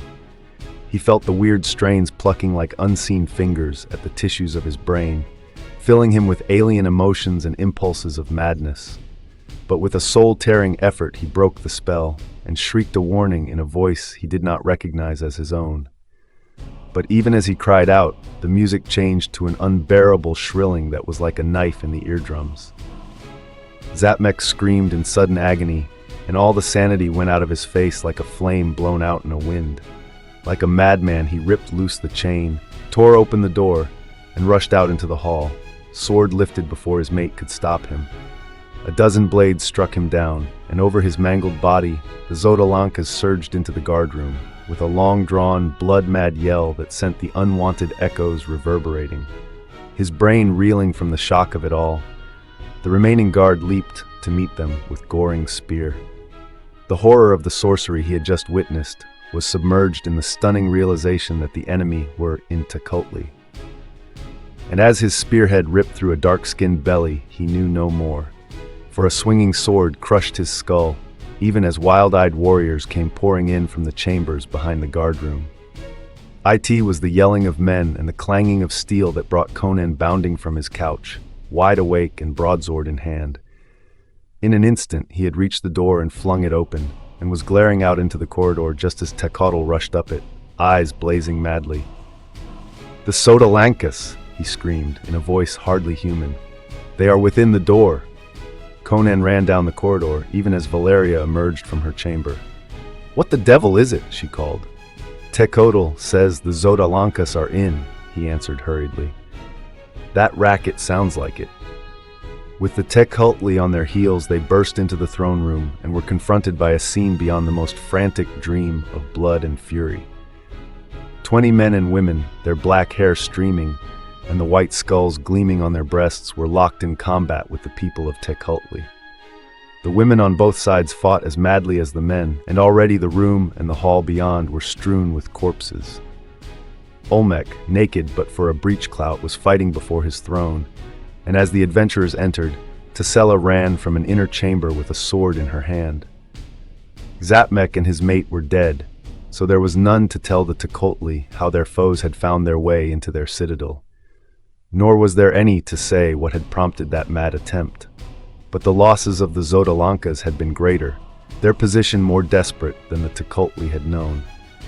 The maiming of their scaly ally, the destruction of the burning skull, and the news, gasped by a dying man, that mysterious white-skin allies had joined their enemies, had driven them to the frenzy of desperation and the wild determination to die, dealing death to their ancient foes. The Tecuhtli, recovering from the first stunning shock of the surprise that had swept them back into the throne room and littered the floor with their corpses, fought back with an equally desperate fury, while the door guards from the lower floors came racing to hurl themselves into the fray. It was the death fight of rabid wolves, blind, panting, merciless. Back and forth it surged, from door to dais, blades whickering and striking into flesh, blood spurting, feet stamping the crimson floor where redder pools were forming. Ivory tables crashed over, seats were splintered, velvet hangings torn down were stained red. It was the bloody climax of a bloody half-century, and every man there sensed it. But the conclusion was inevitable. The Tecuhtli outnumbered the invaders almost 2-1, and they were heartened by that fact and by the entrance into the melee of their light-skinned allies. These crashed into the fray with the devastating effect of a hurricane plowing through a grove of saplings. In sheer strength, no 3 Tlazitlans were a match for Conan, and in spite of his weight, he was quicker on his feet than any of them. He moved through the whirling, eddying mass with the surety and destructiveness of a gray wolf amidst a pack of alley curs, and he strode over a wake of crumpled figures. Valeria fought beside him, her lips smiling and her eyes blazing. She was stronger than the average man, and far quicker and more ferocious. Her sword was like a living thing in her hand. Where Conan beat down opposition by the sheer weight and power of his blows, breaking spears, splitting skulls, and cleaving bosoms to the breastbone, Valeria brought into action a finesse of swordplay that dazzled and bewildered her antagonists before it slew them.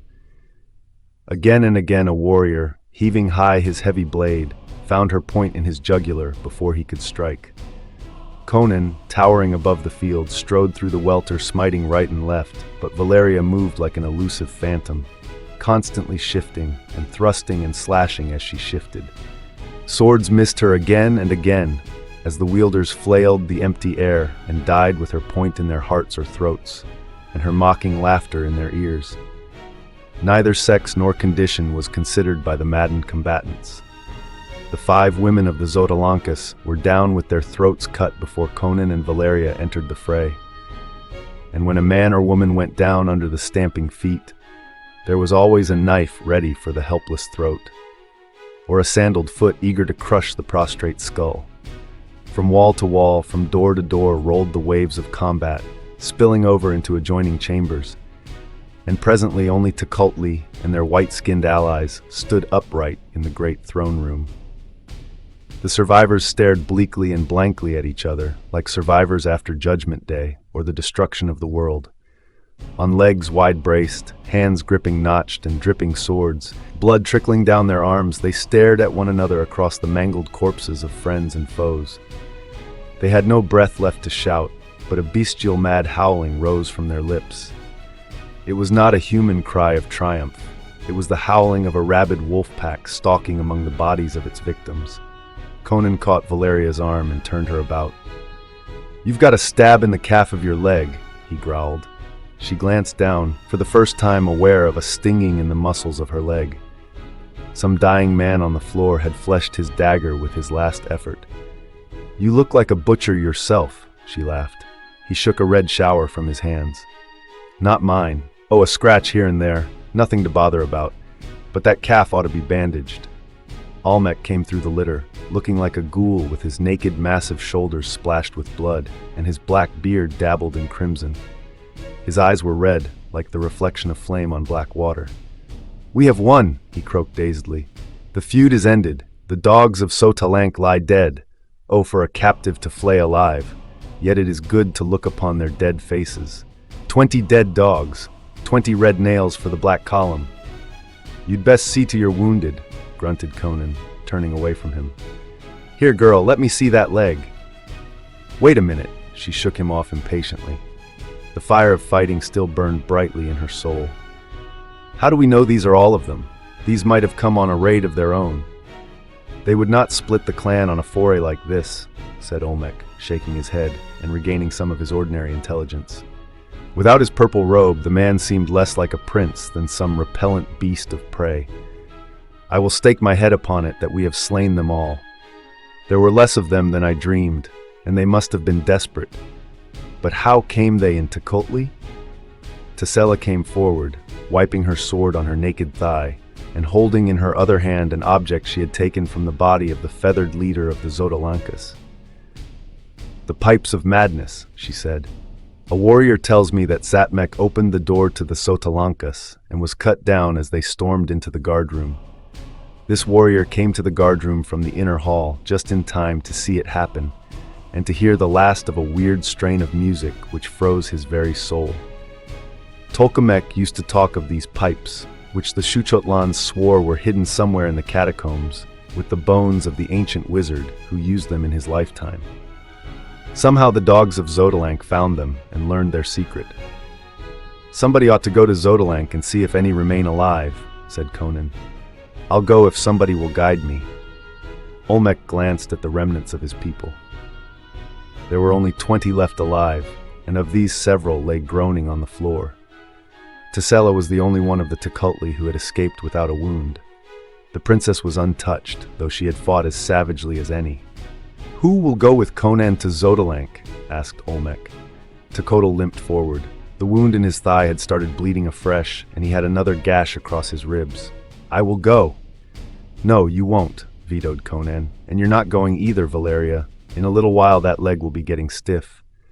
"I will go," volunteered a warrior who was knotting a bandage about a slashed forearm. "Very well, Yanath, go with the Cimmerian, and you too, Topol."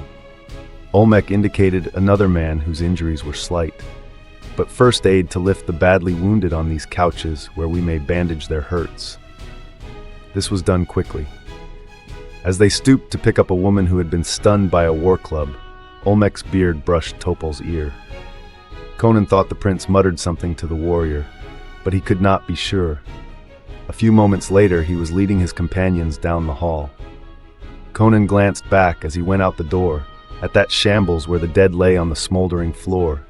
Blood-stained dark limbs knotted in attitudes of fierce muscular effort, dark faces frozen in masks of hate, glassy eyes glaring up at the green fire jewels which bathed the ghastly scene in a dusky emerald witchlight. Among the dead, the living moved aimlessly, like people moving in a trance. Conan heard Olmec call a woman and direct her to bandage Valeria's leg. The pirate followed the woman into an adjoining chamber, already beginning to limp slightly. Warily, the two Tecuhltli led Conan along the hall beyond the bronze door and through chamber after chamber, shimmering in the green fire. They saw no one, heard no sound. After they crossed the great hall which bisected the city from north to south, their caution was increased by the realization of their nearness to enemy territory.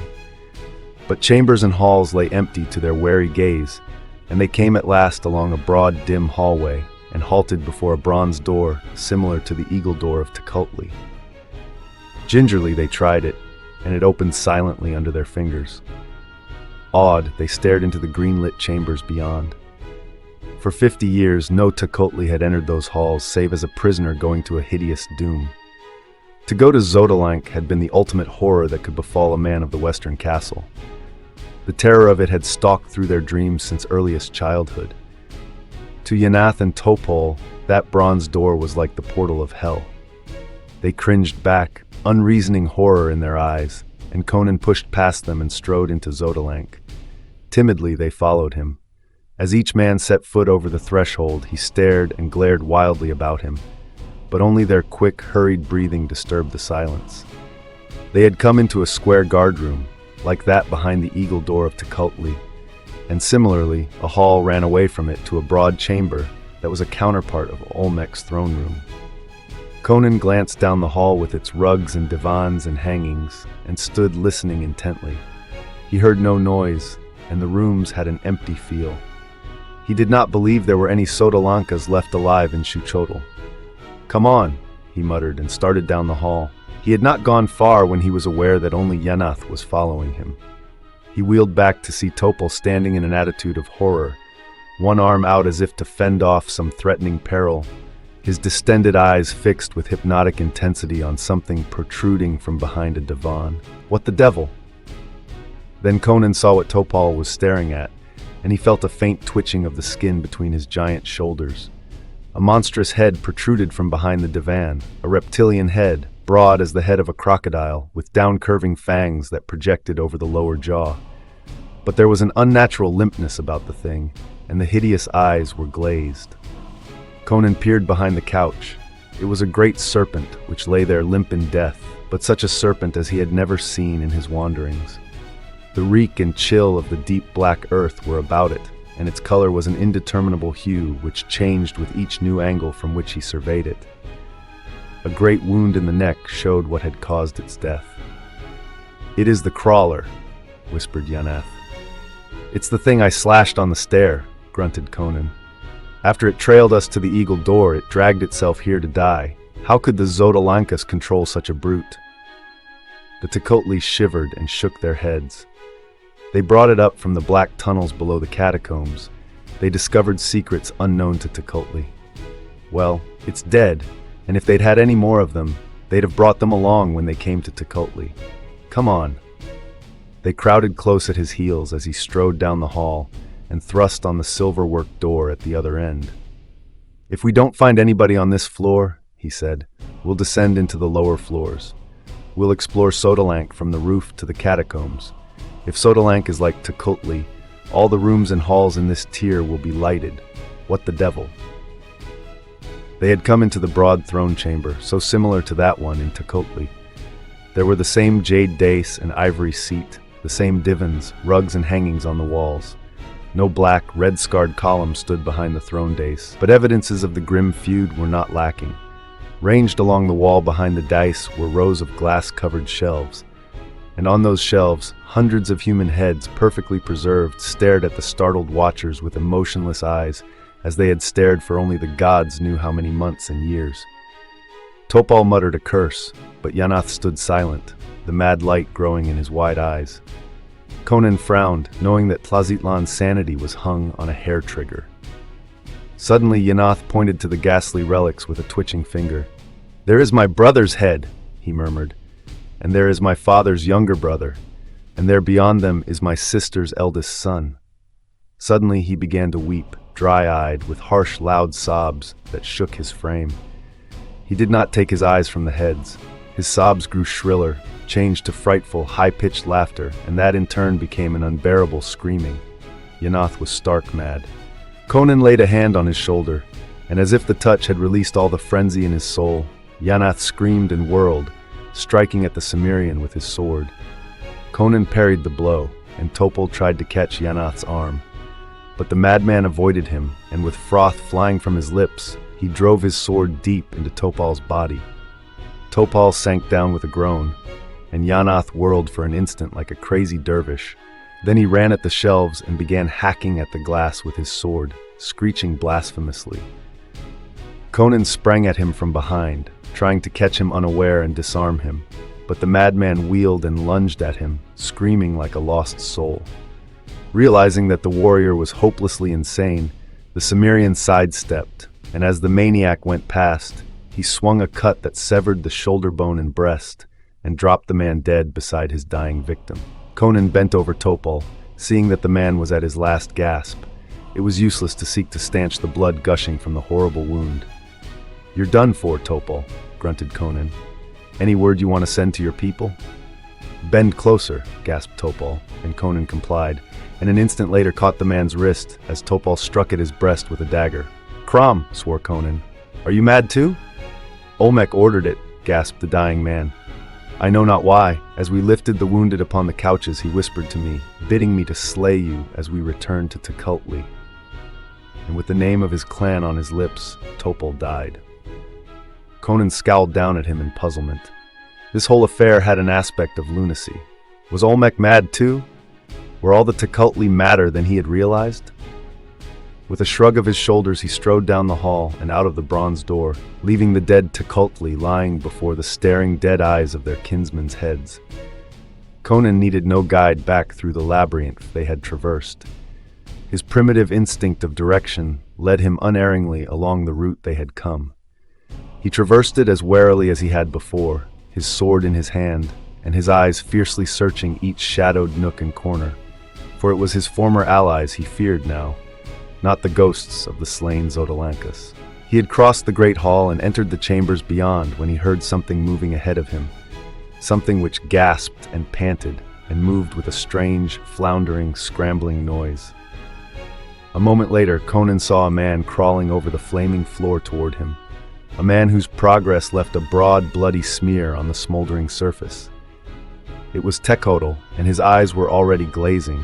From a deep gash in his breast, blood gushed steadily between the fingers of his clutching hand. With the other, he clawed and hitched himself along. "Conan," he cried chokingly. "Conan, Olmec has taken the yellow-haired woman."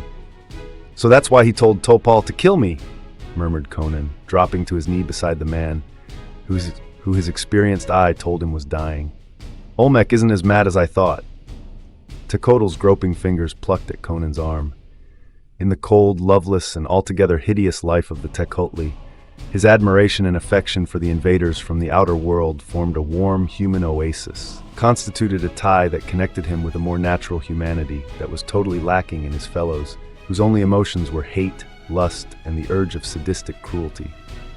"I sought to oppose him," gurgled Tekultli, blood bubbling frothily to his lips. "But he struck me down. He thought he had slain me, but I crawled away. Ah, Set, how far I have crawled in my own blood. Beware, Conan. Olmec may have set an ambush for your return. Slay Olmec, he is a beast. Take Valeria and flee. Fear not to traverse the forest." Olmec and Tassila lied about the dragons. They slew each other years ago, all save the strongest. For a dozen years there has been only one dragon. If you have slain him, there is naught in the forest to harm you. He was the god Olmec worshipped, and Olmec fed human sacrifices to him, the very old and the very young, bound and hurled from the wall. Hasten! Olmec has taken Valeria to the chamber of the... His head slumped down, and he was dead before it came to rest on the floor. Conan sprang up, his eyes like live coals. So that was Olmec's game, having first used the strangers to destroy his foes. He should have known that something of the sort would be going on in that black-bearded degenerate's mind. The Cimmerian started toward Tecuhltli with reckless speed. Rapidly, he reckoned the numbers of his former allies. Only 21, counting Olmec, had survived that fiendish battle in the throne room. 3 had died since, which left 18 enemies with which to reckon. In his rage, Conan felt capable of accounting for the whole clan single-handed. But the innate craft of the wilderness rose to guide his berserk rage. He remembered Tecuhltli's warning of an ambush. It was quite probable that the prince would make such provisions, on the chance that Topal might have failed to carry out his order.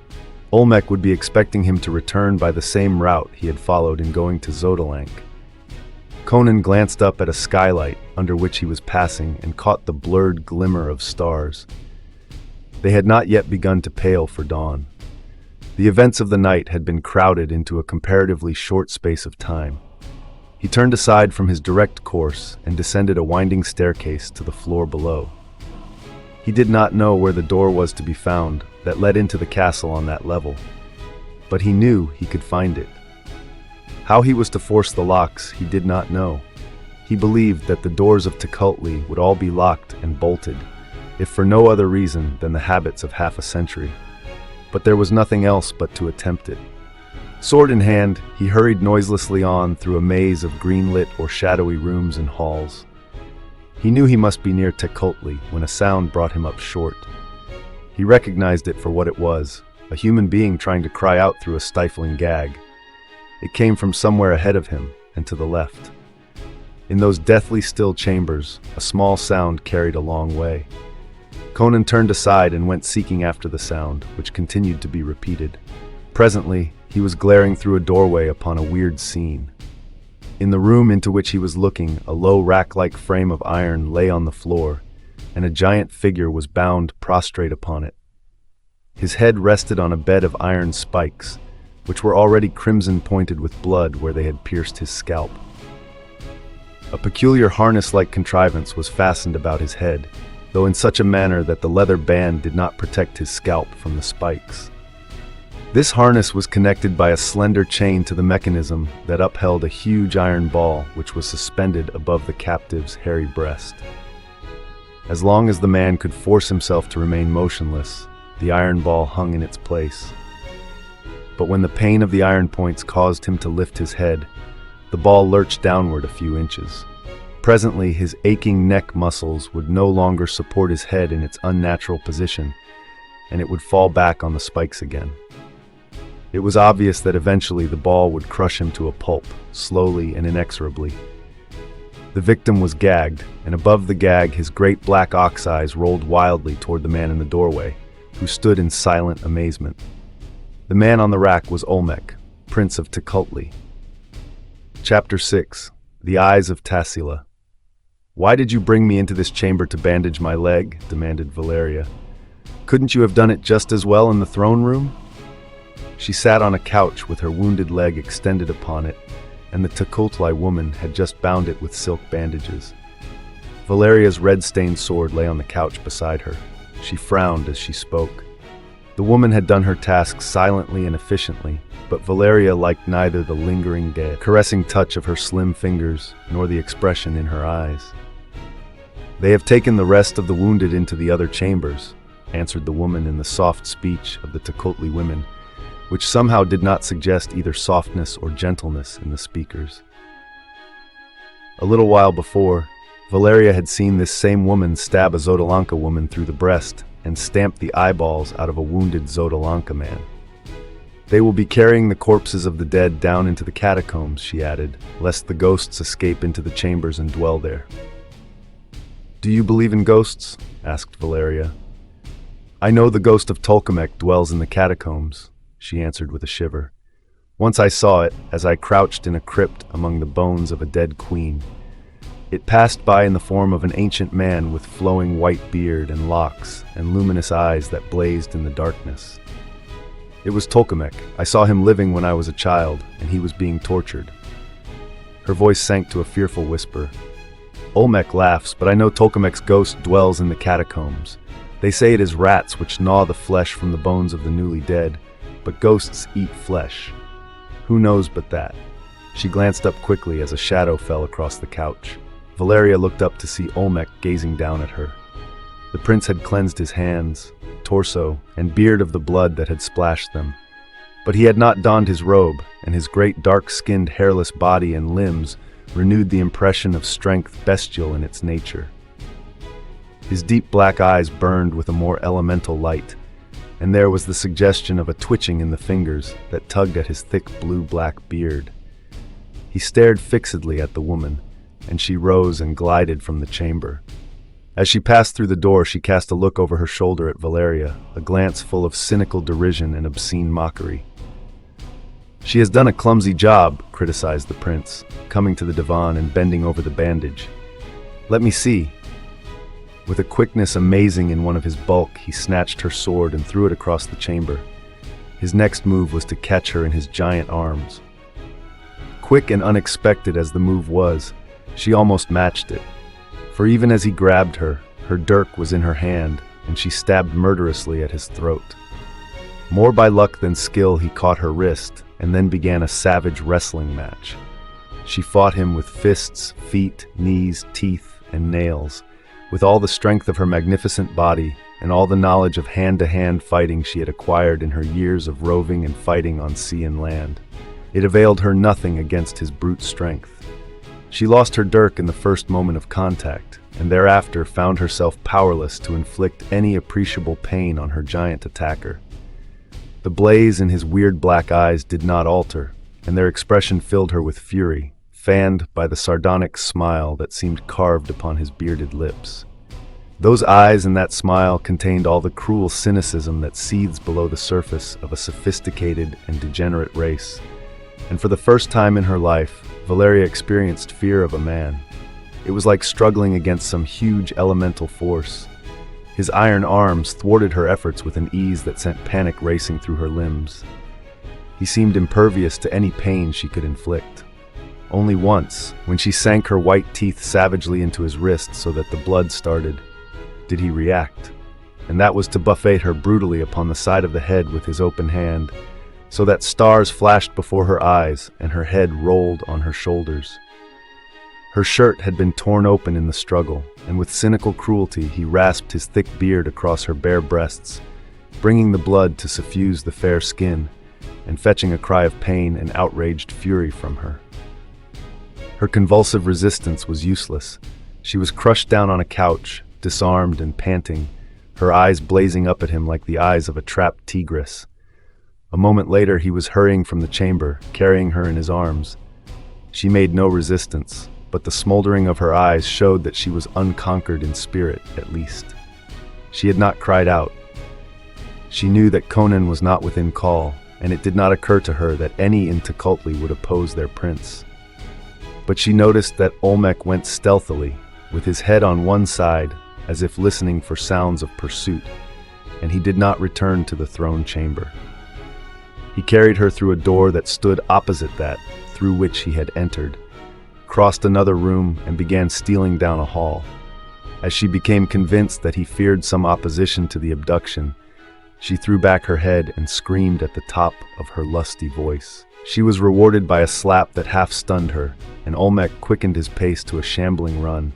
But her cry had been echoed, and twisting her head about, Valeria, through the tears and stars that partly blinded her, saw Tecuhltli limping after them. Olmec turned with a snarl, shifting the woman to an uncomfortable and certainly undignified position under one huge arm, where he held her writhing and kicking vainly, like a child. "Olmec," protested Tecuhltli, "you cannot be such a dog as to do this thing. She is Conan's woman. She helped us slay the Sotalankas." And, without a word, Olmec balled his free hand into a huge fist and stretched the wounded warrior senseless at his feet. Stooping, and hindered not at all by the struggles and imprecations of his captive, he drew Tecuhltli's sword from its sheath and stabbed the warrior in the breast. Then, casting aside the weapon, he fled on along the corridor. He did not see a woman's dark face peer cautiously after him from behind a hanging. It vanished, and presently Tecuhltli groaned and stirred, rose dazedly and staggered drunkenly away, calling Conan's name. Olmec hurried on down the corridor and descended a winding ivory staircase. He crossed several corridors and halted at last in a broad chamber whose doors were veiled with heavy tapestries, with one exception, a heavy bronze door similar to the door of the eagle on the upper floor. He was moved to rumble, pointing to it. That is one of the outer doors of Tekultli. For the first time in 50 years it is unguarded. We need not guard it now, for Xotalanc is no more. Thanks to Conan and me, you bloody rogue, sneered Valeria, trembling with fury and the shame of physical coercion. You treacherous dog! Conan will cut your throat for this! Olmec did not bother to voice his belief that Conan's own gullet had already been severed according to his whispered command. He was too utterly cynical to be at all interested in her thoughts or opinions. His flame-lit eyes devoured her, dwelling burningly on the generous expanses of clear white flesh exposed where her shirt and breeches had been torn in the struggle. Forget Conan, he said thickly. Olmec is Lord of Xuchotl. Xotalanc is no more. There will be no more fighting. We shall spend our lives in drinking and lovemaking. First let us drink. He seated himself on an ivory table and pulled her down on his knees, like a dark-skinned satyr with a white nymph in his arms. Ignoring her unnymph-like profanity, he held her helpless with one great arm about her waist, while the other reached across the table and secured a vessel of wine.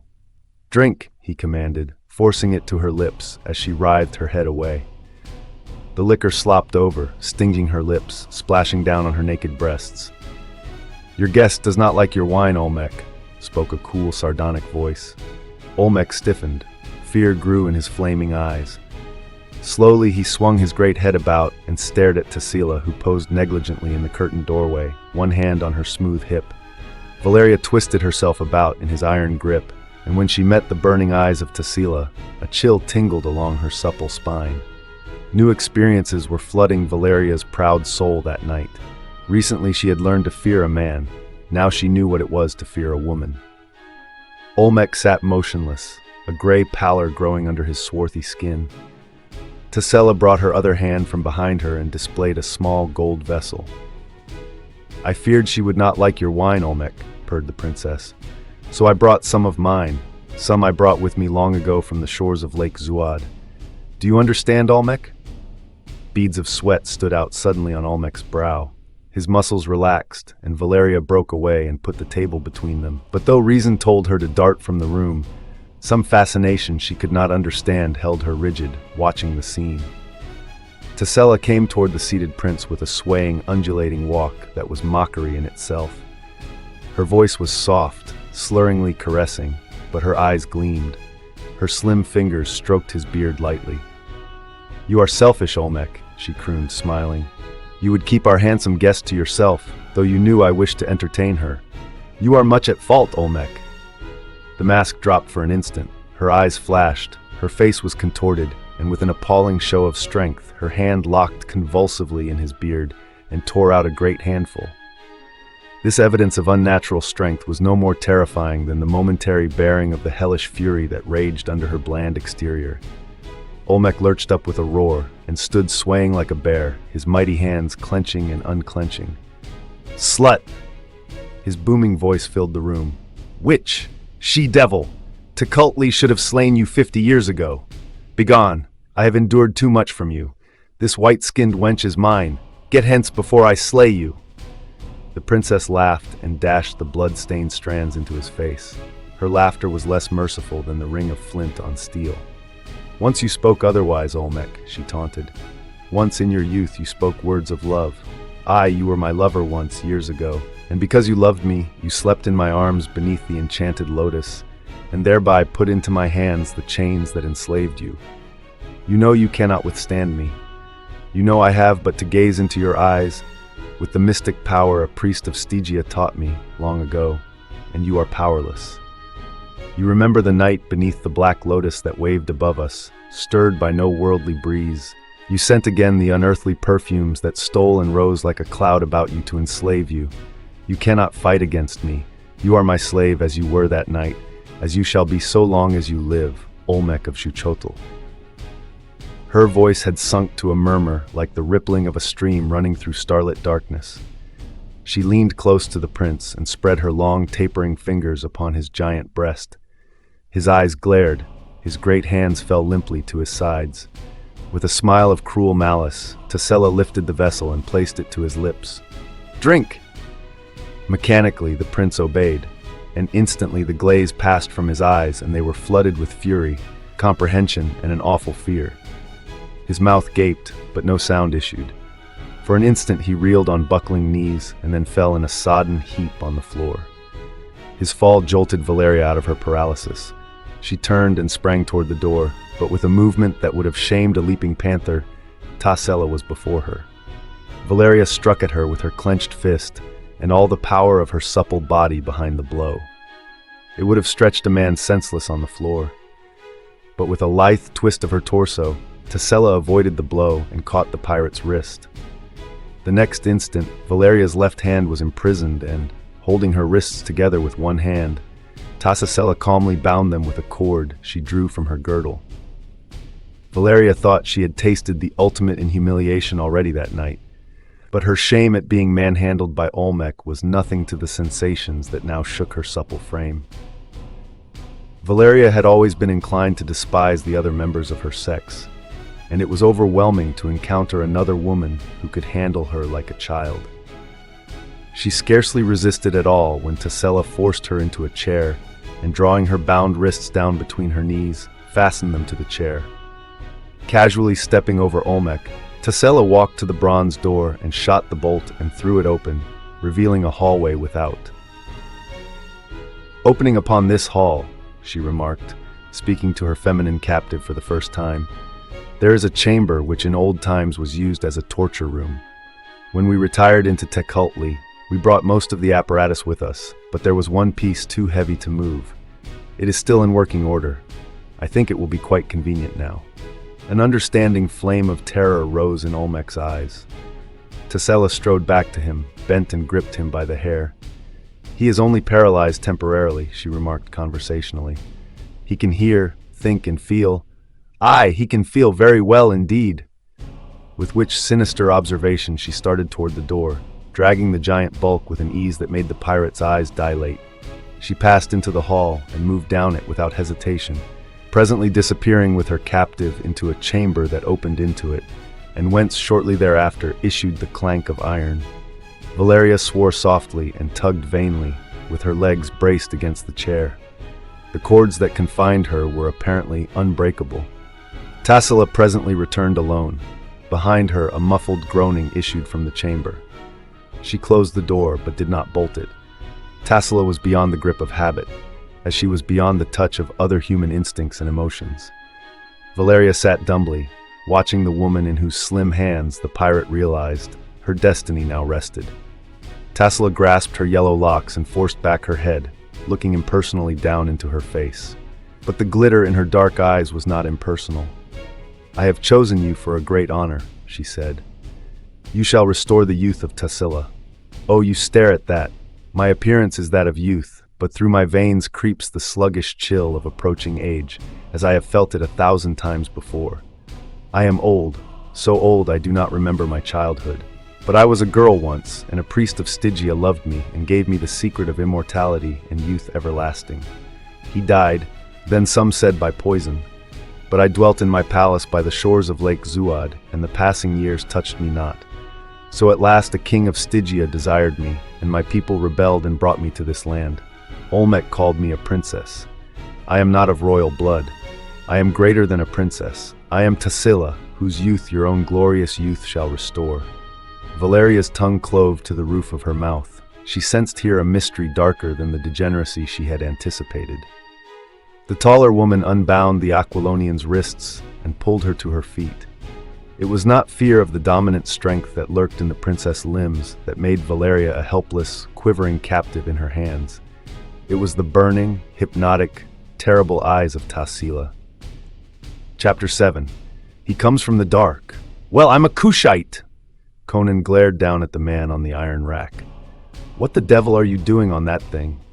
Incoherent sounds issued from behind the gag, and Conan bent and tore it away, evoking a bellow of fear from the captive, for his action caused the iron ball to lurch down until it nearly touched the broad breast.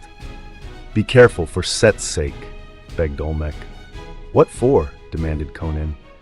Do you think I care what happens to you? I only wish I had time to stay here and watch that chunk of iron grind your guts out. But I'm in a hurry. Where's Valeria? Loose me, urged Olmec. I will tell you all. Tell me first. Never. The prince's heavy jaws set stubbornly. All right, Conan seated himself on a nearby bench. I'll find her myself after you've been reduced to a jelly. I believe I can speed up that process by twisting my sword point around in your ear, he added, extending the weapon experimentally. Wait! Words came in a rush from the captive's ashy lips. Tassila took her from me. I've never been anything but a puppet in Tassila's hands. Tassila, snorted Conan and spat. Why, the filthy? No, panted Olmec. It's worse than you think. Tassila is old, centuries old. She renews her life and her youth by the sacrifice of beautiful young women.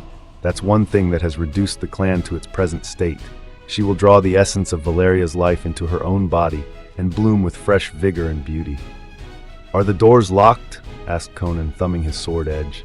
Aye, but I know a way to get into Tecuhltli. Only Tassila and I know, and she thinks me helpless and you slain. Free me and I swear I will help you rescue Valeria. Without my help you cannot win into Tecuhltli, for even if you tortured me into revealing the secret, you couldn't work it.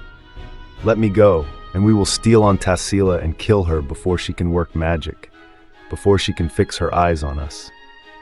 A knife thrown from behind will do the work.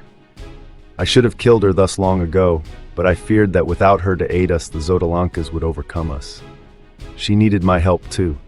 That's the only reason she let me live this long. Now neither needs the other, and one must die. I swear that when we have slain the witch, you and Valeria shall go free without harm. My people will obey me when Tassila is dead. Conan stooped and cut the ropes that held the prince, and Olmec slid cautiously from under the great ball and rose, shaking his head like a bull and muttering imprecations as he fingered his lacerated scalp. Standing shoulder to shoulder, the two men presented a formidable picture of primitive power.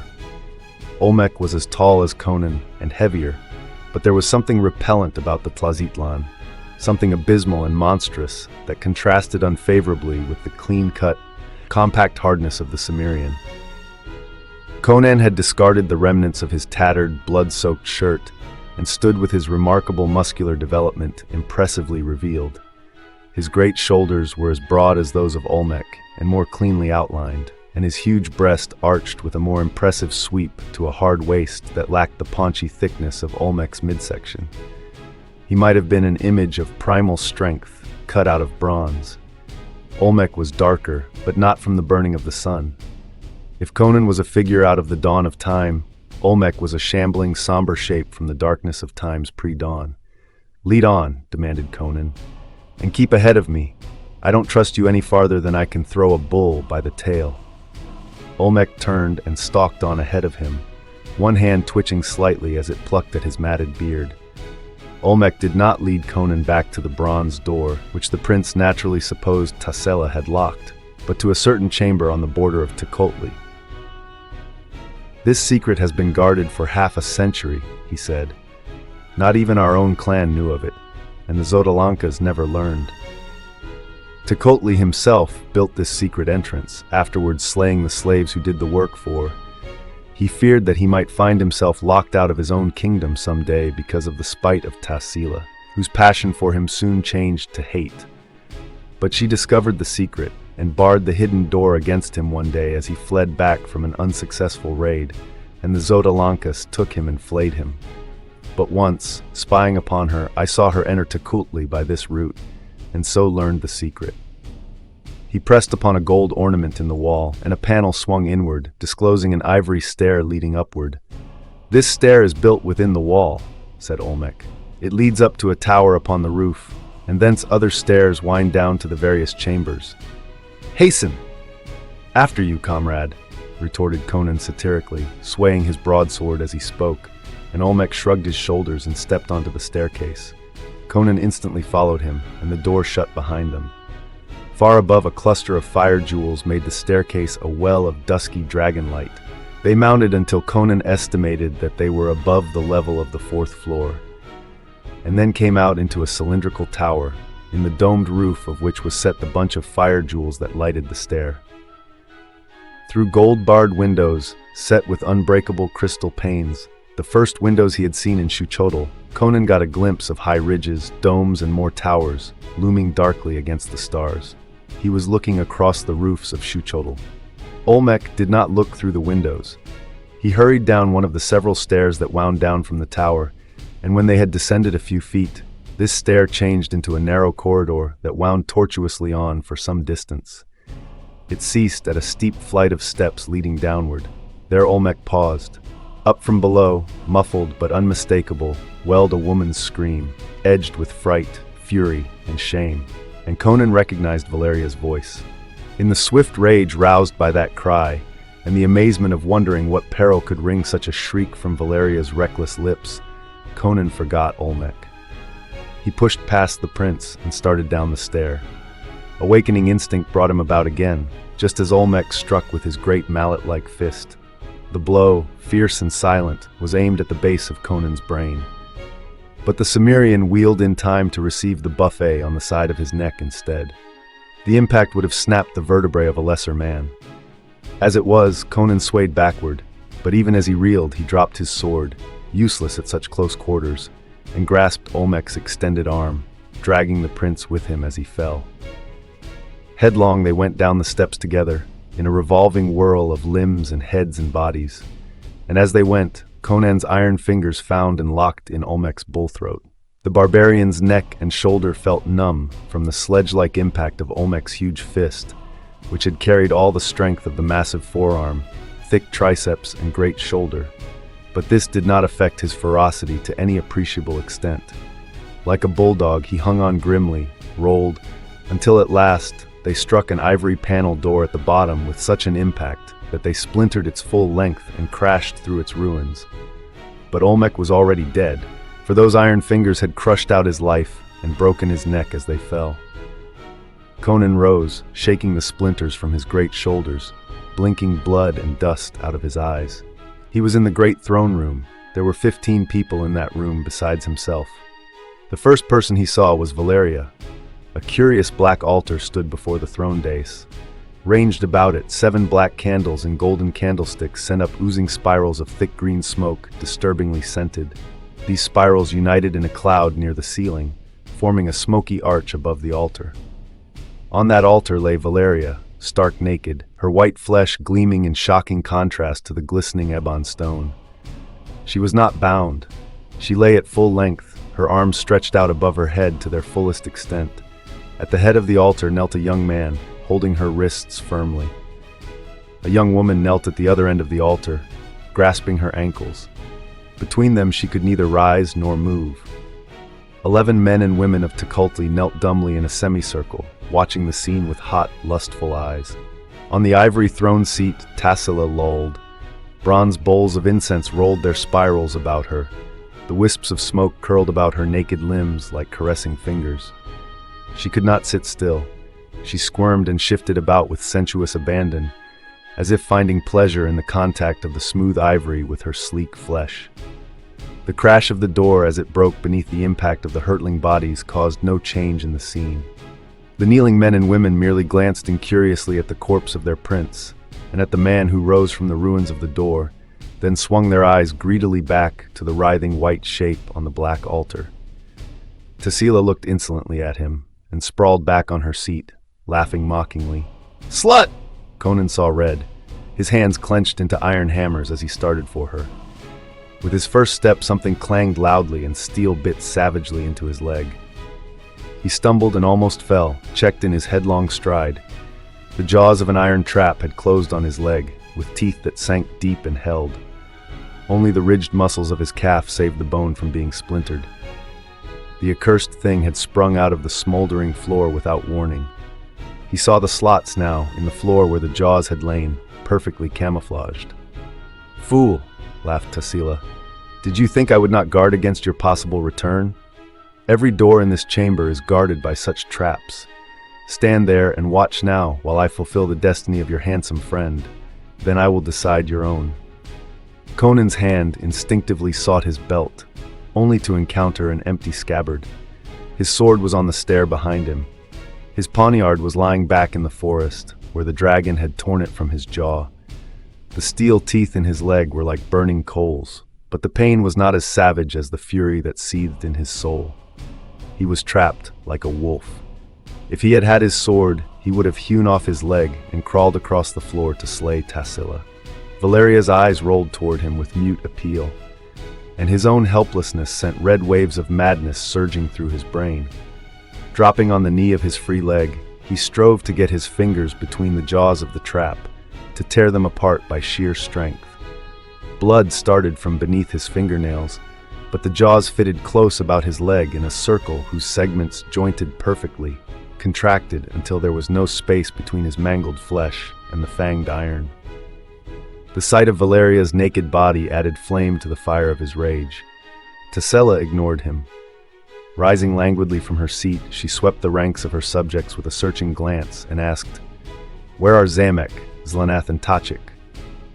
"They did not return from the catacombs, princess," answered a man. "Like the rest of us, they bore bodies of the slain into the crypts, but they have not returned. Perhaps the ghost of Tolkemec took them." "Be silent, fool," she ordered harshly. "The ghost is a myth." She came down from her dais, playing with a thin gold-hilted dagger. Her eyes burned like nothing on the hither side of hell. She paused beside the altar and spoke in the tense stillness. "Your life shall make me young, white woman," she said. "I shall lean upon your bosom and place my lips over yours, and slowly, slowly, sink this blade through your heart, so that your life, fleeing your stiffening body, shall enter mine, making me bloom again with youth and with life everlasting." Slowly, like a serpent arching toward its victim, she bent down through the writhing smoke, closer and closer over the now motionless woman who stared up into her glowing dark eyes, eyes that grew larger and deeper, blazing like black moons in the swirling smoke. The kneeling people gripped their hands and held their breath, tense for the bloody climax, and the only sound was Conan's fierce panting as he strove to tear his leg from the trap. All eyes were glued on the altar and the white figure there. The crash of a thunderbolt could hardly have broken the spell, yet it was only a low cry that shattered the fixity of the scene and brought all whirling about. A low cry, yet one to make the hair stand up stiffly on the scalp. They looked, and they saw. Framed in the door to the left of the dais stood a nightmare figure. It was a man, with a tangle of white hair and a matted white beard that fell over his breast. Rags only partly covered his gaunt frame, revealing half-naked limbs strangely unnatural in appearance. The skin was not like that of a normal human. There was a suggestion of scaliness about it, as if the owner had dwelt long under conditions almost antithetical to those conditions under which human life ordinarily thrives. And there was nothing at all human about the eyes that blazed from the tangle of white hair. They were great gleaming discs that stared unwinkingly, luminous, whitish, and without a hint of normal emotion or sanity. The mouth gaped, but no coherent words issued, only a high-pitched tittering. "Tolkemec!" whispered Tassila, livid, while the others crouched in speechless horror. "No myth, then, no ghost. Set, you have dwelt for 12 years in darkness, 12 years among the bones of the dead. What grisly food did you find? What mad travesty of life did you live in the stark blackness of that eternal night? I see now why Zamek and Zlanath and Tachik did not return from the catacombs and never will return. But why have you waited so long to strike? Were you seeking something in the pits? Some secret weapon you knew was hidden there? And have you found it at last?" That hideous tittering was Tolkemec's only reply, as he bounded into the room with a long leap that carried him over the secret trap before the door, by chance or by some faint recollection of the ways of Shuchotl. He was not mad, as a man is mad. He had dwelt apart from humanity so long that he was no longer human. Only an unbroken thread of memory embodied in hate and the urge for vengeance had connected him with the humanity from which he had been cut off, and held him lurking near the people he hated. Only that thin string had kept him from racing and prancing off forever into the black corridors and realms of the subterranean world he had discovered long ago. "You sought something hidden," whispered Tassila, cringing back. "And you have found it. You remember the feud. After all these years of blackness, you remember."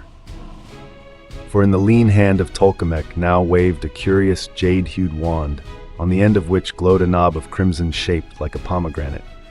She sprang aside as he thrust it out like a spear, and a beam of crimson fire lanced from the pomegranate. It missed Tassila, but the woman holding Valeria's ankles was in the way. It smote between her shoulders. There was a sharp, crackling sound, and the ray of fire flashed from her bosom and struck the black altar with a snapping of blue sparks. The woman toppled sidewise, shriveling and withering like a mummy even as she fell. Valeria rolled from the altar on the other side and started for the opposite wall on all fours. For hell had burst loose in the throne room of dead Olmec. The man who had held Valeria's hands was the next to die. He turned to run, but before he had taken half a dozen steps, Tolkemec, with an agility appalling in such a frame, bounded around to a position that placed the man between him and the altar. Again the red fire beam flashed, and the Tecuhtli rolled lifeless to the floor, as the beam completed its course with a burst of blue sparks against the altar. Then began the slaughter. Screaming insanely, the people rushed about the chamber, caroming from one another, stumbling and falling. And among them Tolkemec capered and pranced, dealing death. They could not escape by the doors, for apparently the metal of the portals served like the metal-veined stone altar to complete the circuit for whatever hellish power flashed like thunderbolts from the witch wand the ancient waved in his hand. When he caught a man or a woman between him and a door or the altar, that one died instantly. He chose no special victim. He took them as they came, with his rags flapping about his wildly gyrating limbs, and the gusty echoes of his tittering sweeping the room above the screams. And bodies fell like falling leaves about the altar and at the doors. One warrior in desperation rushed at him, lifting a dagger, only to fall before he could strike. But the rest were like crazed cattle, with no thought for resistance and no chance of escape. The last Tecuhtli, except Tassila, had fallen when the princess reached the Cimmerian and the girl who had taken refuge beside him. Tassila bent and touched the floor, pressing a design upon it. Instantly the iron jaws released the bleeding limb and sank back into the floor. "Slay him if you can," she panted, and pressed a heavy knife into his hand. "I have no magic to withstand him."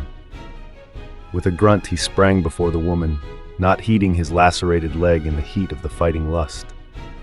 Tolkemec was coming toward him, his weird eyes ablaze, but he hesitated at the gleam of the knife in Conan's hand. Then began a grim game, as Tolkemec sought to circle about Conan and get the barbarian between him and the altar or a metal door, while Conan sought to avoid this and drive home his knife. The women watched tensely, holding their breath. There was no sound except the rustle and scrape of quick-shifting feet. Tolkemec pranced and capered no more. He realized that grimmer game confronted him than the people who had died screaming and fleeing. In the elemental blaze of the barbarian's eyes, he read an intent deadly as his own. Back and forth they weaved, and when one moved, the other moved, as if invisible threads bound them together. But all the time, Conan was getting closer and closer to his enemy. Already the coiled muscles of his thighs were beginning to flex for a spring, when Valeria cried out. For a fleeting instant, a bronze door was in line with Conan's moving body. The red line leaped, searing Conan's flank as he twisted aside, and even as he shifted, he hurled the knife. Old Tolkemec went down, truly slain at last, the hilt vibrating on his breast. Tassila sprang not toward Conan, but toward the wand where it shimmered like a live thing on the floor. But as she leaped, so did Valeria, with a dagger snatched from a dead man, and the blade, driven with all the power of the pirate's muscles, impaled the princess of Tecuhtli so that the point stood out between her breasts. Tassila screamed once and fell dead, and Valeria spurned the body with her heel as it fell. "I had to do that much for my own self-respect," panted Valeria, facing Conan across the limp corpse. "Well, this cleans up the feud," he grunted. "It's been a hell of a night. Where did these people keep their food? I'm hungry. You need a bandage on that leg." Valeria ripped a length of silk from a hanging and knotted it about her waist, then tore off some smaller strips which she bound efficiently about the barbarian's lacerated limb. "I can walk on it," he assured her. "Let's be gone. It's dawn outside this infernal city. I've had enough of Shuchotl. It's well the breed exterminated itself. I don't want any of their accursed jewels. They might be haunted." "There is enough clean loot in the world for you and me," she said, straightening to stand tall and splendid before him. The old blaze came back in his eyes, and this time she did not resist as he caught her fiercely in his arms. "It's a long way to the coast," she said presently, withdrawing her lips from his. "What matter?" he laughed. "There's nothing we can't conquer. We'll have our feet on a ship's deck before the Stygians open their ports for the trading season, and then we'll show the world what plundering means." The end.